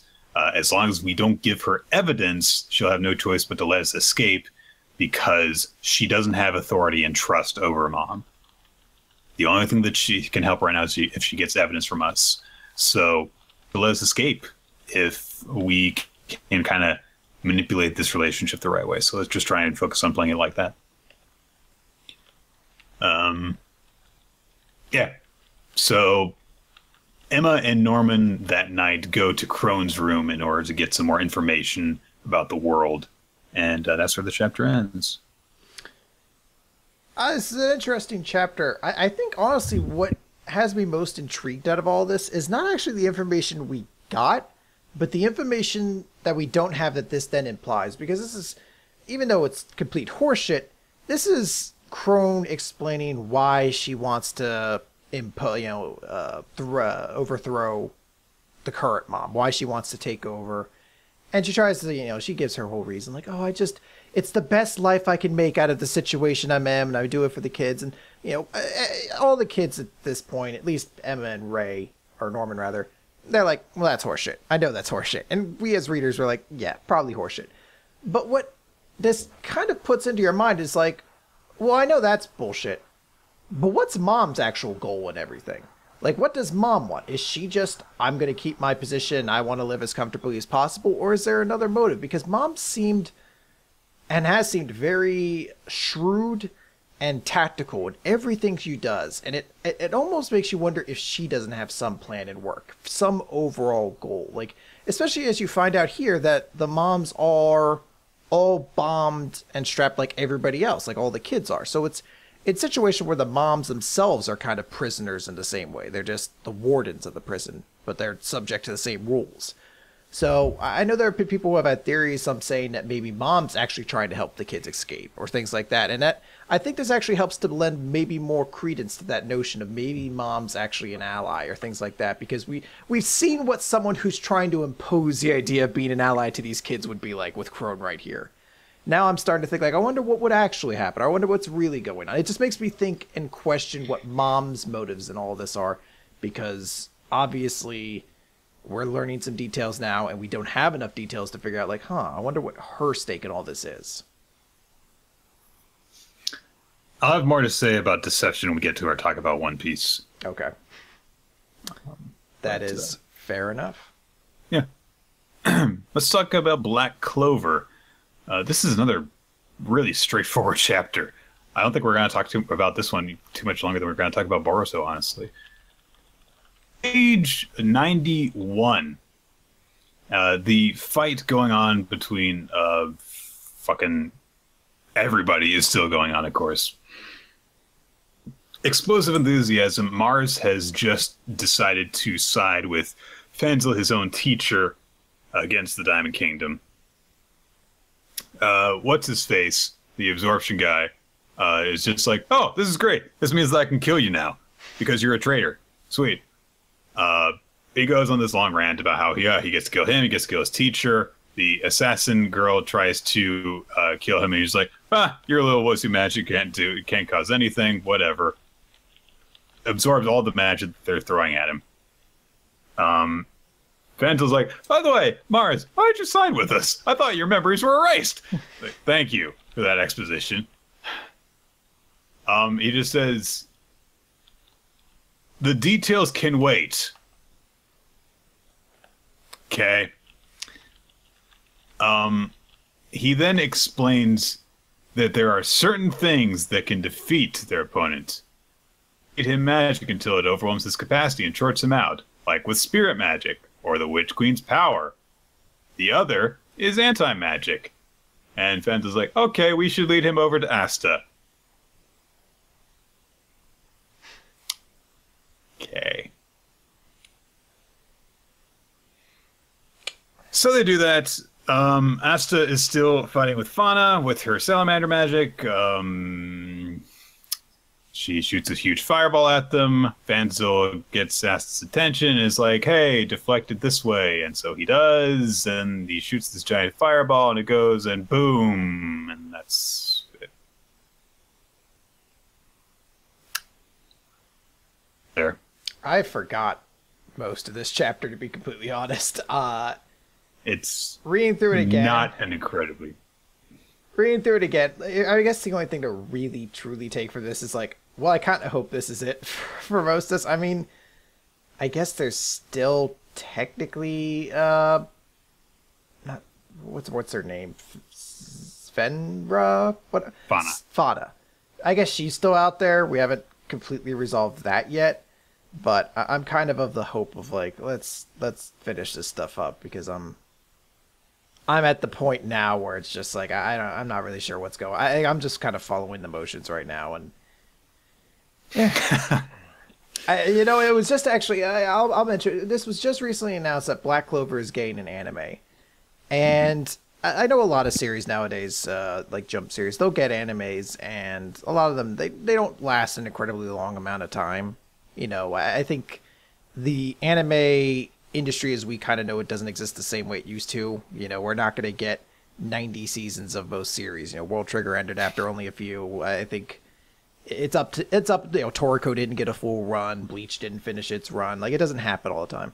And yeah, people are saying it's already not getting a great studio. But I really question how a Black Clover anime could run, because it's really not a series. Like, I feel like it's going to have a lot of padding to it and things of that nature, because it's not that dense of a series. Like, I guess it helps that Asta wins every fight in basically the same way, because they can just reuse that animation over and over again. But, save a couple bucks. But I'm really curious to see how an anime adaptation for this is going to go, because I don't think there's that much to it, really. We shall see. I'm really kind of hoping this arc ends sooner rather than later. I mean, I usually have a lot to, you know, it's like, oh, I hated this chapter of Black Clover. It's like, there's like just so little to this. Like, I'm not even mad. It's just like, who cares? Like, oh, you did that. It's getting tired, honestly. It's like, oh, look, these guys who were having this fight decided they needed Asta to beat him, and then Asta did. Yeah, it would be nice to get conclusions that feel different than what they tend to always end up being. But hey, you know, we did get other stuff. We did get some time with Zell and things of that nature. You know, we did get things that were different than the usual fare. It's just the environment that this is taking place in, the results of it, all of it has felt very similar. And the way that they essentially beat this villain who was kind of getting built up in an exciting way in a rather predictable manner. Like, hey, let's knock his own shit back at him. It's like, all right. Okay. All right, so RWBY. Yeah, we're going to talk about RWBY real quick. RWBY Chapter 8. And I've been hearing people say to me, I've actually had people send us emails saying just drop the RWBY manga because we don't have much to say about it a lot of times, things like that. Yeah, you have no context. You didn't watch the series. Well, it's actually not even people saying that so much. It's people saying that the manga just doesn't really have much to offer in many ways. And if you're not able to pick up what it's doing, then it's weird. I'm fine with reading it because I do hope that I can kind of get into it, but this is sort of a weird chapter to say that on because I have some thoughts on this one. But last time, Yang, who is I guess the Y in our RWBY quartet, is, I believe it's some layer of like a criminal underground guy, and is fighting two assassin women, the Malachite sisters, and I guess these are the only characters thus far who are actually proving to be like some kind of actual challenge for one of the lead characters. It's not like a mindless army of zombies or robots or whatever. And it's kind of this interesting because Yang's fighting the women, and the mafioso like comes down and he's holding this giant cannon, and he's holding it like I'm trying to. All right, here's a shoe essentially. And he's holding it like this. But imagine that this was like 700 pounds. And he's holding it... Actually, no, sorry, the other hand's here. So he's holding the entire thing with just his fingers, like based on the back of it. And I think it's Yang who says, "What did you do to the laws of physics?" And I'm like, hold on. You can't say that here, when 90% of the shit you guys are doing in this series does not follow the rules of physics at all. This could happen. If this dude was that absurdly bullshit strong, he could potentially hold it at a place that it was. I mean, it would be immensely powerful if he needed, but it's still technically possible. Is that he does shoulder it properly, so I'm trying to figure out what the fuck Yang is saying that in response to. I think it's because in that first shot, it's maybe it is supposed to be resting on his leg, but I think it's just hovered in the air at the start of it. And maybe that's what she's questioning. I don't know. Or maybe she's questioning where it came from. I don't know. I just felt like it was weird for her to question, like, physics don't work that way. Now, hold on. I'm going to backflip 7 times. I'm going to use my shotgun gauntlets to stop you. My flaming shotgun gauntlets. So she fights back. And he basically grabs like a small bit of her hair and pulls it out, like in like the bounce, like in like his flying backwards. And he's like, "Sorry, tore some out, didn't I?" And we cut away. So if you don't recall this, Yang, I guess, is RWBY's sister. I don't know if biological or adoptive sisters, but they're sisters. And it's a conversation Yang has with her where she's like, "Your hair's so black and shiny and pretty." And RWBY says, "Your blonde hair is really pretty too, Yang. It's like a burning dragon." And Yang's like, "What?" I love that. What? I love that note. This chapter is so much more memorable because of those two little things that Yang says. You know, that first of all, what did you do to the laws of physics, which I still am confused by. But yeah, where RWBY's like, it's like a burning dragon. It's like, wait, what? What? And she's like, "What kind? Free fire. What kind of compliment's that?" And we cut to now, you know, the present fight again, where she's, I guess, heating up her fire gauntlets, And she's like, now you've done it. And I guess she's really, really angry that someone tore out her hair. My hair! I don't know. Here's the thing. Son of a bitch. Here's the thing. This can be a thing. Like, it's a big character point for Josuke in part 4 of JoJo's Bizarre Adventure. He's like, I have this hairstyle. You don't fucking insult his hair. Like, it's something introduced in the first chapter. Someone starts to insult, and they're like, no, you don't insult that guy's hair. And you don't know why, but they make it a clear point, like, he changes if you insult it. And then later on, you find out the context.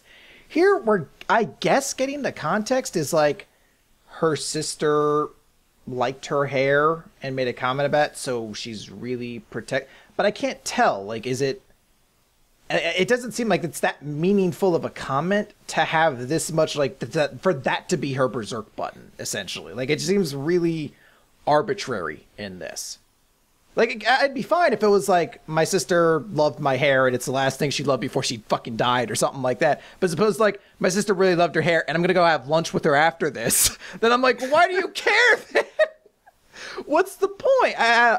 It's just sort of weird in that. Anyway, she continues to fight and it doesn't end there. She's still fighting the sisters. Chapter ends.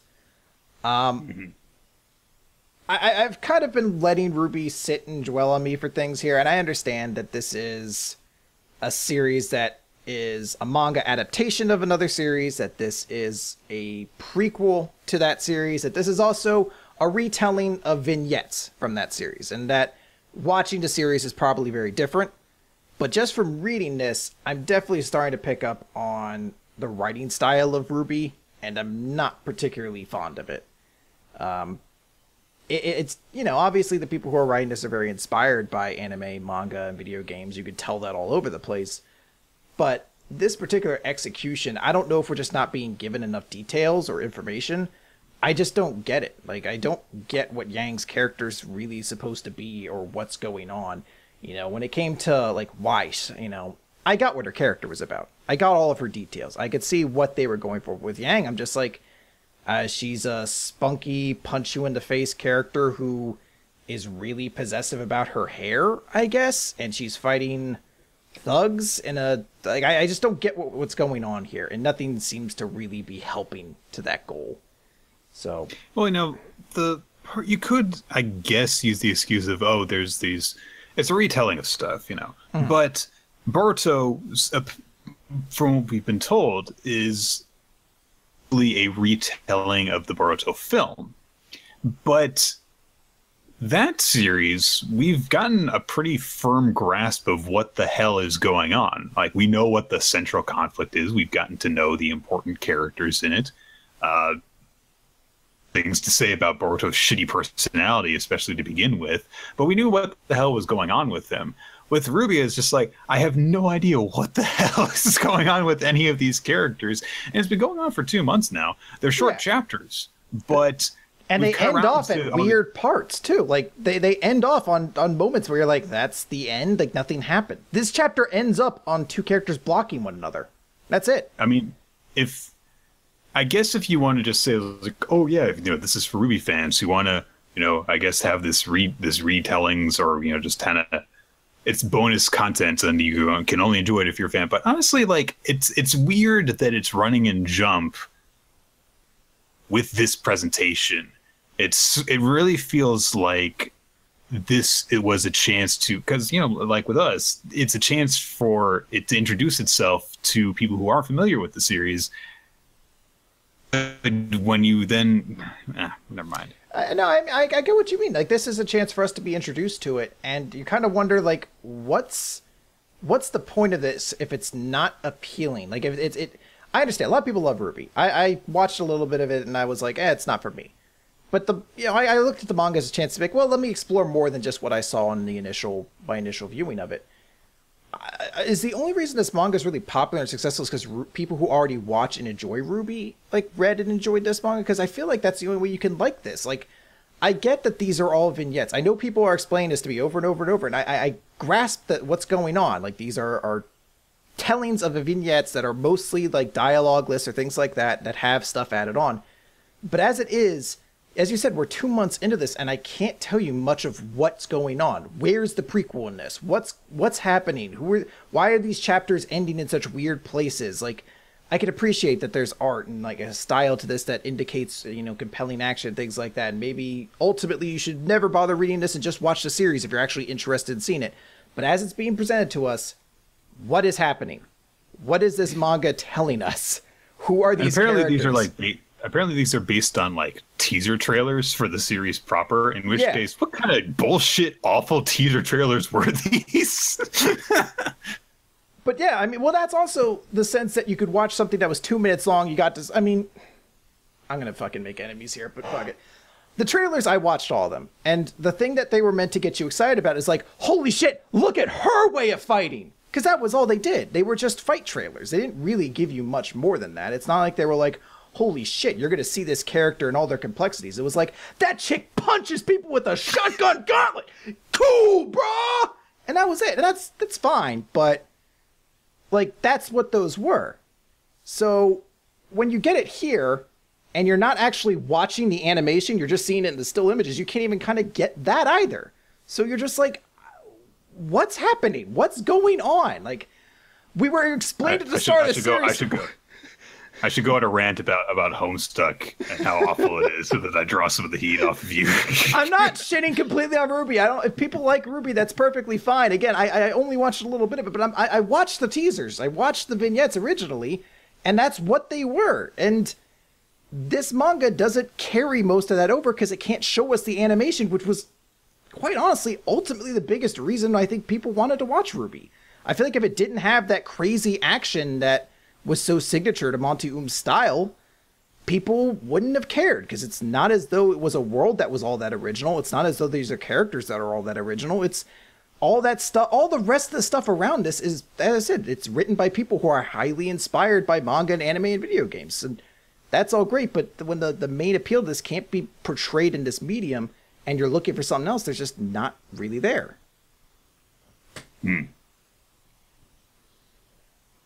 Okay. So, all that said, let's talk about One Piece. Oh, my great chapter, though. The best chapter of all time. This is my chapter. Nick, I'm just going to cut us off now. We're talking about how shitty RWBY is, but this is a good chapter. I'm like, this was the best chapter of all time, though. I loved RWBY. Oh, man. Okay. Piece, chapter 850, A Ray of Light. Okay. So, we open up with Chopper and Carrot making their way through the mirror world. They're actually taking Brûlé around with them, with the steam locomotive guy kind of carting them around. And one of them makes a comment, Chopper makes a comment that they can only actually go through the mirrors while they're touching Brûlé. So they can make their way around the whole city as much as they want, but in order to exit, they actually have to have her with them. So they're kind of lugging her unconscious corpse around while they do so. I do like the detail at the beginning because, they're poking their heads through various mirrors and stuff. And Carrot looks through a mirror into a girl's shower, and then Chopper sticks his head into a man's shower.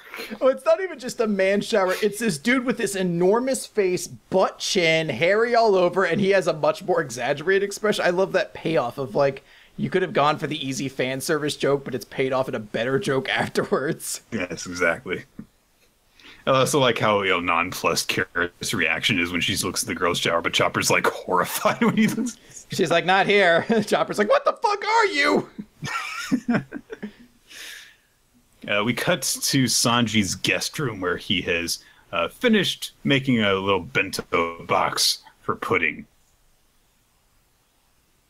He's made a whole lot of food for her. Like, a whole lot. There's something like 4 meat dishes that he's done. And he's like, oh shit, I've made way too much for her. Oh well, I'll eat the leftovers, I guess. It's like a fucking, like, leg of ham is just, like, hanging out of it. You're just like... just sticking out of it. You're just like, is that it go in a traditional bento usually? Oh, God. He kind of gets this idea into says like, oh, Pudding will feed me the leftovers. Ooh. He's all love struck, and he heads out to go and visit her. over to the prison library where Nami and Luffy are still being captive. Luffy is struggling mightily against his bonds. He's struggling so hard that he looks like he's actually going to tear his arms off. Nami's like, what are you doing? You're going to hurt yourself. And Luffy says, I would rather lose my arms than be dead, and there's no other way out of here. So if we just sit here, then we're going to lose everything, and Big Mom will kill us. So come on, Nami, you rip your arms off too. I do like that, because it would be so easy to just play this with the idea that, like, Nami's, like, the female damsel, like, desperately not wanting to see, like, the male character be hurt trying to get out. But she's actually just annoyed. She's like, I don't want to watch you rip your arms. Like, she's just like an annoyed sister at this point. She's like, I don't want to see you rip your arms off. Oh, God. Like, fine, I'll just turn away. Come on, Nami, you rip your arms off too. No! Like, I love that there's a relationship they have where she's just like, I'm so tired of watching you try to rip your arms off. God damn it. We then cut over to Pedro and Baron Tamago, who are having engaged in battle. We also are introduced to their bounties. Pedro's got a 382 million berry bounty. Tamago's got a 429 billion. Which is weird, because that used to be an absurdly high number, but we've been recently running into characters with, like, the billions of berries, or... It's still a significantly high amount, though. Oh, yeah. I mean, that's... It definitely Luffy was below that until this most recent encounter with Doflamingo, so... Mm-hmm.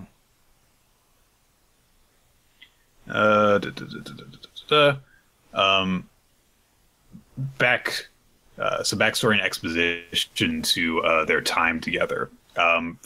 First off, Pedro and Peckham's and a third pirate named Zeppo all knew each other. All three these beast men, but they were caught by Big Mom, who Pedro and Zeppo were. And she spun a roulette wheel to determine their punishment with her soul-taking ability. And Zeppo was killed by it because 100 years of his life was taken away. And so then she goes on to say, is like, yeah, he only had 30 left, so that means that you owe me 70 more years. So let's do it. Now, something to remember, this same wheel was introduced back when Jinbei showed up and said he wanted to leave the Big Mom Pirates. She said that's the punishment. So we haven't seen anything since then at all. Mm-hmm. But, yeah, it's kind of interesting to see. So Peckham's, cried and begged for Mom to have mercy on Pedro. And she was like, oh, fine, I'll knock 10 years off if you cry. But the price for taking Tamago's eye is heavy, so 60 years, no less. And Pedro took his own eye out and offered it to her and said, how many years does this knock off? Because the day of the dawn of the world is nigh, and I must return home. So Big Mom took a little bit of mercy and said, I like that. So we'll just take 50 years off. But, of course, if it went from 60 to 50, that means Pedro cannot have long left on his life. So, meanwhile, as we're getting this flashback, of course, Tamago and Pedro are fighting with each other. And Tamago is taunting Pedro because even though Pedro is using a sword, he's got superior reach because he's from the Long Leg tribe. And also, he was wearing tights that block Mink's electro powers, so those aren't doing Pedro any good either. Yes, indeed. You cannot match my super reach. On top of that, my superior reach. On top of that, I'm wearing the tights that block your electro powers. Legs Benedict. Just says it straight up. Without much info. Legs Benedict. Legs Benedict. It's like, for such a reach of a fucking amazing pun, you'd think he'd say more inflection to it. Oh, I get it like eggs. Oh, I never thought of it like that. Oh, wow, man. That was something I never even considered before. Now answer, Moe. Pedro? Why return to the Isley of Nightmares? Do you remember? God, I'm trying to remember. I think it was like the program that existed for like learning disabled kids. I feel like the Get Ahead program or something like that. They used to have commercials for it, and it'd be like a kid in 3rd grade, and he'd be like, "All right, now read the sentence." He's like, "They went to the is land," and all the kids in class just start fucking laughing at him. I know it was meant to be like, this kid just doesn't know. He doesn't know. But I was like, oh man, I wish I was there, because we just beat the shit out of that kid for so long, just verbally, like, fucking Island, you dumb as shit. Point and laugh at him for like 20 minutes straight. Oh god. So Pedro explains that he came back here because the Straw Hat Crew saved my homeland and I owe them my life. And I am certain that they will one day guide the world to a new dawn. They will surpass you all and change the world. So there's no better way to use the last remnants of my life than their service. But don't get me wrong, I'm not dying here. They haven't fulfilled their reason for being here yet. I'm not dying yet. And he suddenly lunges forward and slashes Tamago in half. Which, yeah, Legs splits him open like an egg. Splits him open like an egg, and a freaking yolk flies out. Well, I think we're meant to get the implication now he has an egg-based devil fruit of some kind. Yes. If not evidenced from the eggshell he wears as pants and from Legs Benedict, this definitely seals the deal. Yeah, the yolk flying out of his body. He's like, all my internal organs. And my egg whites. Oh, my yolk. My yolk. Yolk. So we cut over to Sanji again. He is trying to get into Pudding's room, but there is a living door that is refusing to let him inside, saying that Pudding is currently indisposed. And Sanji's like, well, I want to give her something. No, go away before I slam in your face. It's like, but you're already closed. Get the fuck out. Go away. So he's just like, oh, well, I think that there's a veranda outside Pudding's room, so I'll just go, outside and enter in that way. And so, yeah, he exits and he makes his way through the rain. And he is kind of getting a little bit embarrassed. He's like, well, I don't know, this is kind of like peeping. I don't know if this is appropriate. Oh, but no. I mean, we're going to be husband and wife tomorrow. It's not going to be a crime if she's changing her naked.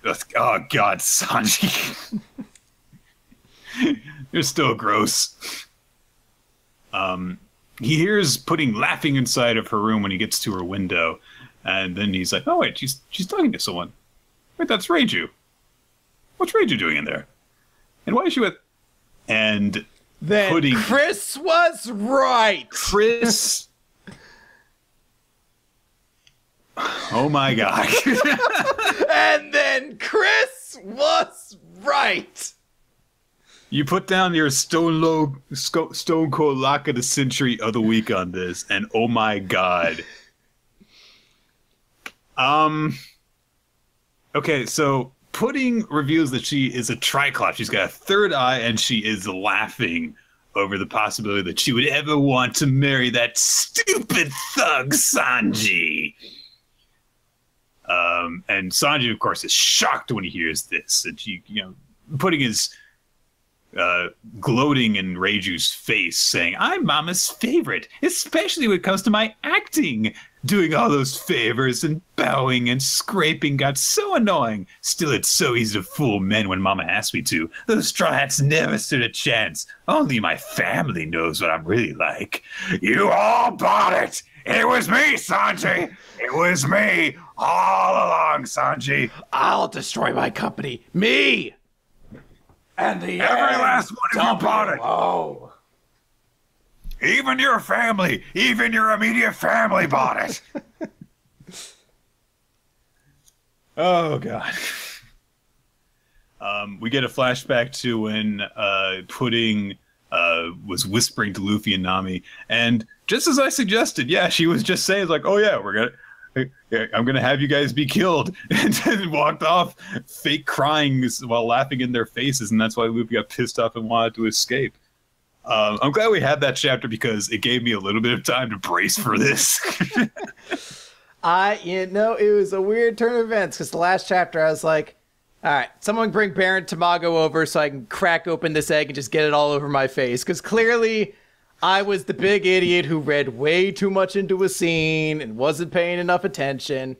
And now... And I was like, no, I don't know. I think this actually improves your chances. And now I'm taking that egg, I'm scraping it off my face, and I'm using it to make a pie. A humble pie, and I'm filling it with eggnog and blow. Because I was right, god damn it, for once. I might die for my eggnog blow pie, but god damn it, it's going to be worth it. People are throwing around the idea that there is more even to this than meets the eye. Which, I mean, I mentioned briefly wanting to talk about deception when Promised Neverland came up. And that's what I love about this. Once you have a character revealed to be a liar, that means you can't trust anything that they do. As big a liar as Pudding has revealed herself to be. Because we don't know still everything that's going on. We haven't gotten the full explanation. Like, how did Reiju get hurt? Why is she there talking with Pudding? What's going on exactly? We don't know. And anything that Pudding had said at this point, we still wouldn't be able to trust because she's shown herself to be a complete and total liar. She says some stuff about how apparently she says that she is Mama's favorite. But we also had that flashback when she remembered, oh gosh, her name's escaping me. Nami's friend. Lola. So what did that conversation that she had actually mean to her? Because that was, her internal thoughts. That was not her trying to deceive anyone. Why did she think about that? What was that making her thinking? So people are like, oh, maybe she's trying to do something for herself, or oh, maybe she's trying to do, she's actually going to be deceiving Mama and all of this. I don't know about any of that, but this is so much more interesting. This makes Pudding a much more memorable character and a much more interesting character, that she's got this side to her where she is, this complete liar who has fooled all the Straw Hats and landed them in this situation as a result. Look, I'm gloating here mostly as part of the gag that it turned out that I was right. seems to have come true. I'm fully open to the idea that maybe there's a triple cross. I don't think there is. I think there's enough evidence to suggest that. I don't think there is. There might be something where Pudding is trying to gain something from this for herself and not just to further Mama's plan. But I'm open to that idea. But I think ultimately what this is definitely a more interesting direction to take things. Because as it was before, we were kind of getting set up in one clear sort of direction. And Pudding was just one of those other, not anonymous, but just very interchangeable, female, damsels within whatever plot of the week we're in or whatever arc we're in at the moment. She didn't feel all that distinctly different from, say, a Canis or a Shirahoshi or things of that nature, or Rebecca. This obviously puts a twist on that because she's turning out to be a villain, and it makes a lot of sense given what we know about Big Mom and her way of doing things. The fact that she's like, no, Big Mom doesn't care about marrying into the Vinsmokes. She just wants all your science and everything like that. And like the idiots you were, you came to her kingdom. You came to a place surrounded by her army, and you thought you'd just walk out with all the power you wanted? No, we're about to get everything you want, and tomorrow I'm going to kill all of the Vinsmokes as well. So, of course, the main point of this is the fact that, Sanji is left. He's just heard all of this. You don't even, see his eyes. They're, completely... One of them is completely overwhelmed in shadow. Because, the last light that he thought that he had has just been snuffed out. It was a lie all along. And he's left there in the rain with his gifts that he's still holding in his arms for her. And, of course, the main point is how this affects him. Mm-hmm. But there is also the angle of, okay, so what's going to go on with the Vinsmokes? I hope this doesn't result in, oh yeah, Sanji rebonds with his family and saves them and proves himself. Like, I don't think that's going to happen. That's actually really an interesting element of this, because he sees this situation develop in front of him with his sister being held hostage. Like, clearly Reiju doesn't want to be there. The last time we saw her, she was like walking down, like falling down a hallway, bleeding in her legs, and we can see it's still happening now. She's still bleeding from the leg as she's being held there. And it looks like the goo guy, whose name I've forgotten, Don Slime or whatever, is like holding her wrist together too. So she's not sitting here having a conversation. She's being kept here. We know Sanji has some sort of affection for his sister. It's the only one he recognizes did care about him at all. And it's a really interesting scenario where he's like, my entire family's going to be killed, but I hate most of my family. What does Sanji do in that situation? Like, you know, does he just try to help Reiju, or is he able to say, like, go above and beyond and be like, I'm going to try to save my family, who they're shitheads, but they're my, like, it's just a really interesting thing to be like, what does Sanji do here? Like, this is a unique scenario to be put in. And it also really does put Sanji in a shitty place of man, the thing that he held on to before, because he told Luffy and Nami to fuck off because this is what he had to do. He's like, well, at least I get to marry this sweet, beautiful woman. You know, I don't deserve someone who makes me this happy. And then he's like, oh, fuck, she's a bitch. She's just trying to kill me. So it's like, I can't stay in this situation because, I mean, there's no point to it. You know, my family and myself will be killed. Yeah, but he still can't get out of it either because the situation's still there. His hands will still explode. They'll still kill. Like, he's in a awful place now. He has almost nothing to hope. Like, what is Sanji do at this point? It's the only thing that is positive that can be said of this is that Sanji could, at least, is not in the attitude of just accepting this. You know. Oh yeah, I don't think that's Sanji's nature at all either. But it's one of those situations where you're like, I wonder what he does. It's really he's back against the wall. He has absolutely no allies right now except maybe Reiju, and she's not in a position to really aid him very much. And yeah, what happens from here? Like, we still don't even know what's going on with all the Straw Hats and everything. Chopper and Carrot are running about. Brook we haven't seen for a while, but we know that there were people coming after him. Big Mom was coming after him. We haven't seen Jinbei in a very long time, so what's going on there? But all this is happening. We're just like, all right, we're building to that crescendo. I know that the note was that the Wano arc would begin sometime next year. So, you know, this arc is coming. This definitely seems like they're going to have to escape. Yeah. And that's probably going to be the end of this arc, is them having to get away. Yeah. Possibly with maybe Pedro sacrificing himself. It seems to be where this is headed with, you know, his short lifespan. And what he had told Tamago about what his intents were. A case of, Sanji and the rest are going to have to run away. And maybe end up just leaving the Vinsmoke technology in Big Mom's grasp, for that matter.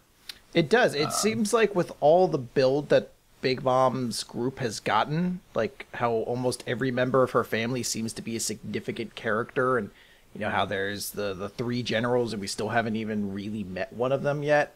It would seem like a lot to kind of rush through and defeat all those characters, have Luffy conquer Big Mom, put an end to one of the four generals. So as you said, if they leave, that's a huge like unfinished part to build upon later on. You know, we already know we already have enough about Blackbeard to know what that kind of conflict's going to be, and we've been getting a lot of details about Kaido. This would be a chance to put Big Mom on that same scale, being like, holy shit, this is a major antagonist to fight down the line. Yeah. So yeah, I'm looking forward to seeing what we get out of all of this. This arc has gotten a lot more interesting as a result of this. And Straw Hats are ending the year in a pretty tight bind, and I'm looking forward to seeing what happens to them. So that is going to do it for Weekly Manga Recap. Let's name our favorites from this week. I go first. Sure.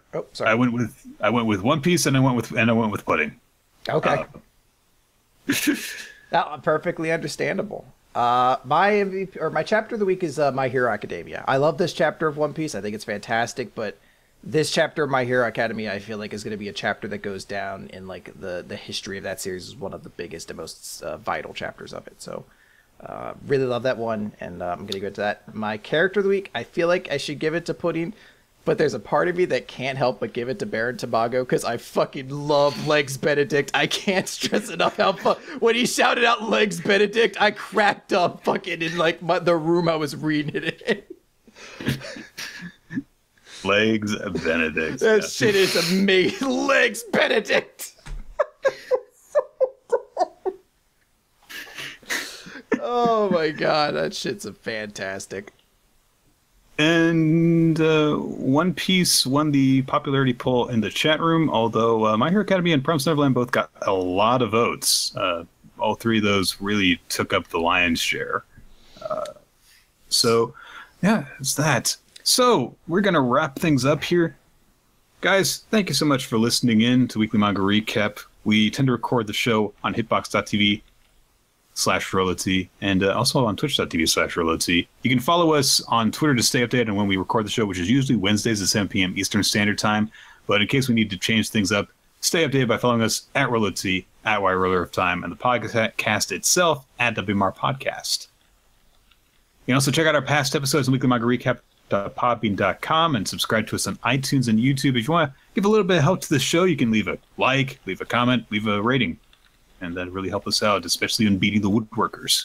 It is monumentally important towards helping us beat the woodworkers, guys. And I want to give a special thank you to the Dr. 14, who said, "Happy birthday, Chris. A great co-host to a great podcast with a wit that is simultaneously crude, wacky, and witty in one neat package." Oh, and Nick is there too. But no, thank you very much. Thank you for the birthday wish, but thank you very much for the 5-star review, because this does, I can't stress enough, guys. It is one of the most important things in helping this podcast grow is just giving it 5-star reviews. Yeah. And helps to get some eyes on the podcast, and that's what's most important to us, honestly. Yes. Helps us find new listeners and continue building upon everything. And if you do want to help us out a little bit more, you can become a Patreon supporter. Your support allows us to create all sorts of bonus content for you guys to enjoy. That's patreon.com/Weekly Manga Recap. Of course, you're also welcome to ask us questions, send in your feedback, and make suggestions for future manga for us to read, and send all that stuff to weeklymangarecap@yahoo.com. And we are, as part of the end of the year, we are trying to figure out what our are going to for the year, and you can send that stuff to WMR Podcast as well. Don't forget to do that if you have some stuff. Like if you want to suggest, I mean, we're already putting, of course, the speech on there that All Might gave this week, but if you have a different speech in mind, I'm actually, I can give you guys a list of some stuff, because I tried to say I was going to do it on Twitter, but unfortunately the past couple of weeks have been pretty brutal. But before I get to it, I just want to mention a couple people who recently became patrons I want to throw out to. Rubergerly, Gabriel Aurora, Mindy Walters, Matthias Holmquist, and Reed Strong. Thank you very much to all of you. There's one thing I want to note, guys. We made an announcement before that the bonus pop this month was going to be a radio play of the alternate telling of Bleach's ending, and we're still working on that. However, because of the fact that both Nick and I have not been as available, life has gotten in the way of both of us recently. We're not done with that yet. We actually haven't even started recording. We're still writing it. And the reason that we're still writing is because we didn't want to rush to get it done before the end of the holiday and not live up to kind of the idea we had for this thing. So we want it to be as good as an end of the year podcast deserves, essentially. Yeah, like we want to make this as awesome as it's going to be. And I can tell you from what we even have thus far, it's going to be great. But there's going to be something else for everybody who's a champion patron this month. There's going to be another bonus podcast that we'll release instead of that one, basically a thing to give you something before this one comes out. And the rules will still apply to anything else, like if a bonus pod's ever not out that month. If you're a patron the month of December and, say this podcast comes out next month then, and you're like, oh, I couldn't be a patron in the month of January, just let us know and we'll get that to you. But just so everybody's aware, the radio play is still coming, but it'll probably be start of 2017 when we actually get it out there, because there's still a lot of work to do on it, and we want to make sure that this thing is up to the quality that we have in mind for it. But as to the awards, that's what next week's going to be, and I have some of the categories here. Our annual manga recap. We're gonna talk about what our favorite parts of the year were. We're gonna have to go back briefly over the suggestions that we fulfilled, and a new thing that we're doing this year is our awards, which we actually announced at the end of last year that we were going to be doing these. Yes, I actually would keep them in mind. I started the list purposely after that to keep it in mind. So the categories we have, and some of these I've already filled out, but you're still feel free to send in thoughts on it. We have best villain, best hero, best speech, best power, best fight, best new character, best new design, best 2-page spread, and best WMR created character. And if you have any other idea on a category you want in there, the other one is biggest what the fuck moment of 2016 as well. So feel free to send in any thoughts you have on that. I'm probably going to compile everything and try to, we'll have it all for next week, but send in any suggestions you have for them to the WMR Twitter at WMR Podcast. And lastly, of course, we want to extend our thanks to the guys who help us make the podcast possible. Infamous Planet and Steve Man. Steve Man created that very cleavagey title card that you see up there, and Infamous Planet created the frame around the whole visual podcast. So thanks, guys, so much. You can, if you want to check out all the different title cards that Steve Man has made, he makes them available on his Patreon, patreon.com/SteveMan, and I think he puts them up there for free. Yes, if you want to check out any of the new title cards, Steve Man has them on there. And you don't have to worry about it being not safe for work either, too, because those ones are actually blocked from just like the thumbnail. So you can just go through and scroll for the WMR pod title cards if you're looking for them. And finally, I've got a suggestion for the next manga that we're going to read. This one, pardon me. This one comes from Michael Ryder. It's a series called Ballroom e Yokoso, also known as Welcome to the Ballroom, which is, and something in the line of Straighten Up, basically. Okay. Very interesting. I'm looking forward to that. Nick, this is the last episode of 2016. Yes, it is. When we come back again, and we're in 2017, it's going to be a whole new world, a whole new everything. So, any last thoughts you want to leave off on 2016 with? What's the sentiment we want to go into the new year with? It's been an interesting year. I hope that next year is productive, that it's fun, that it's even better than this year.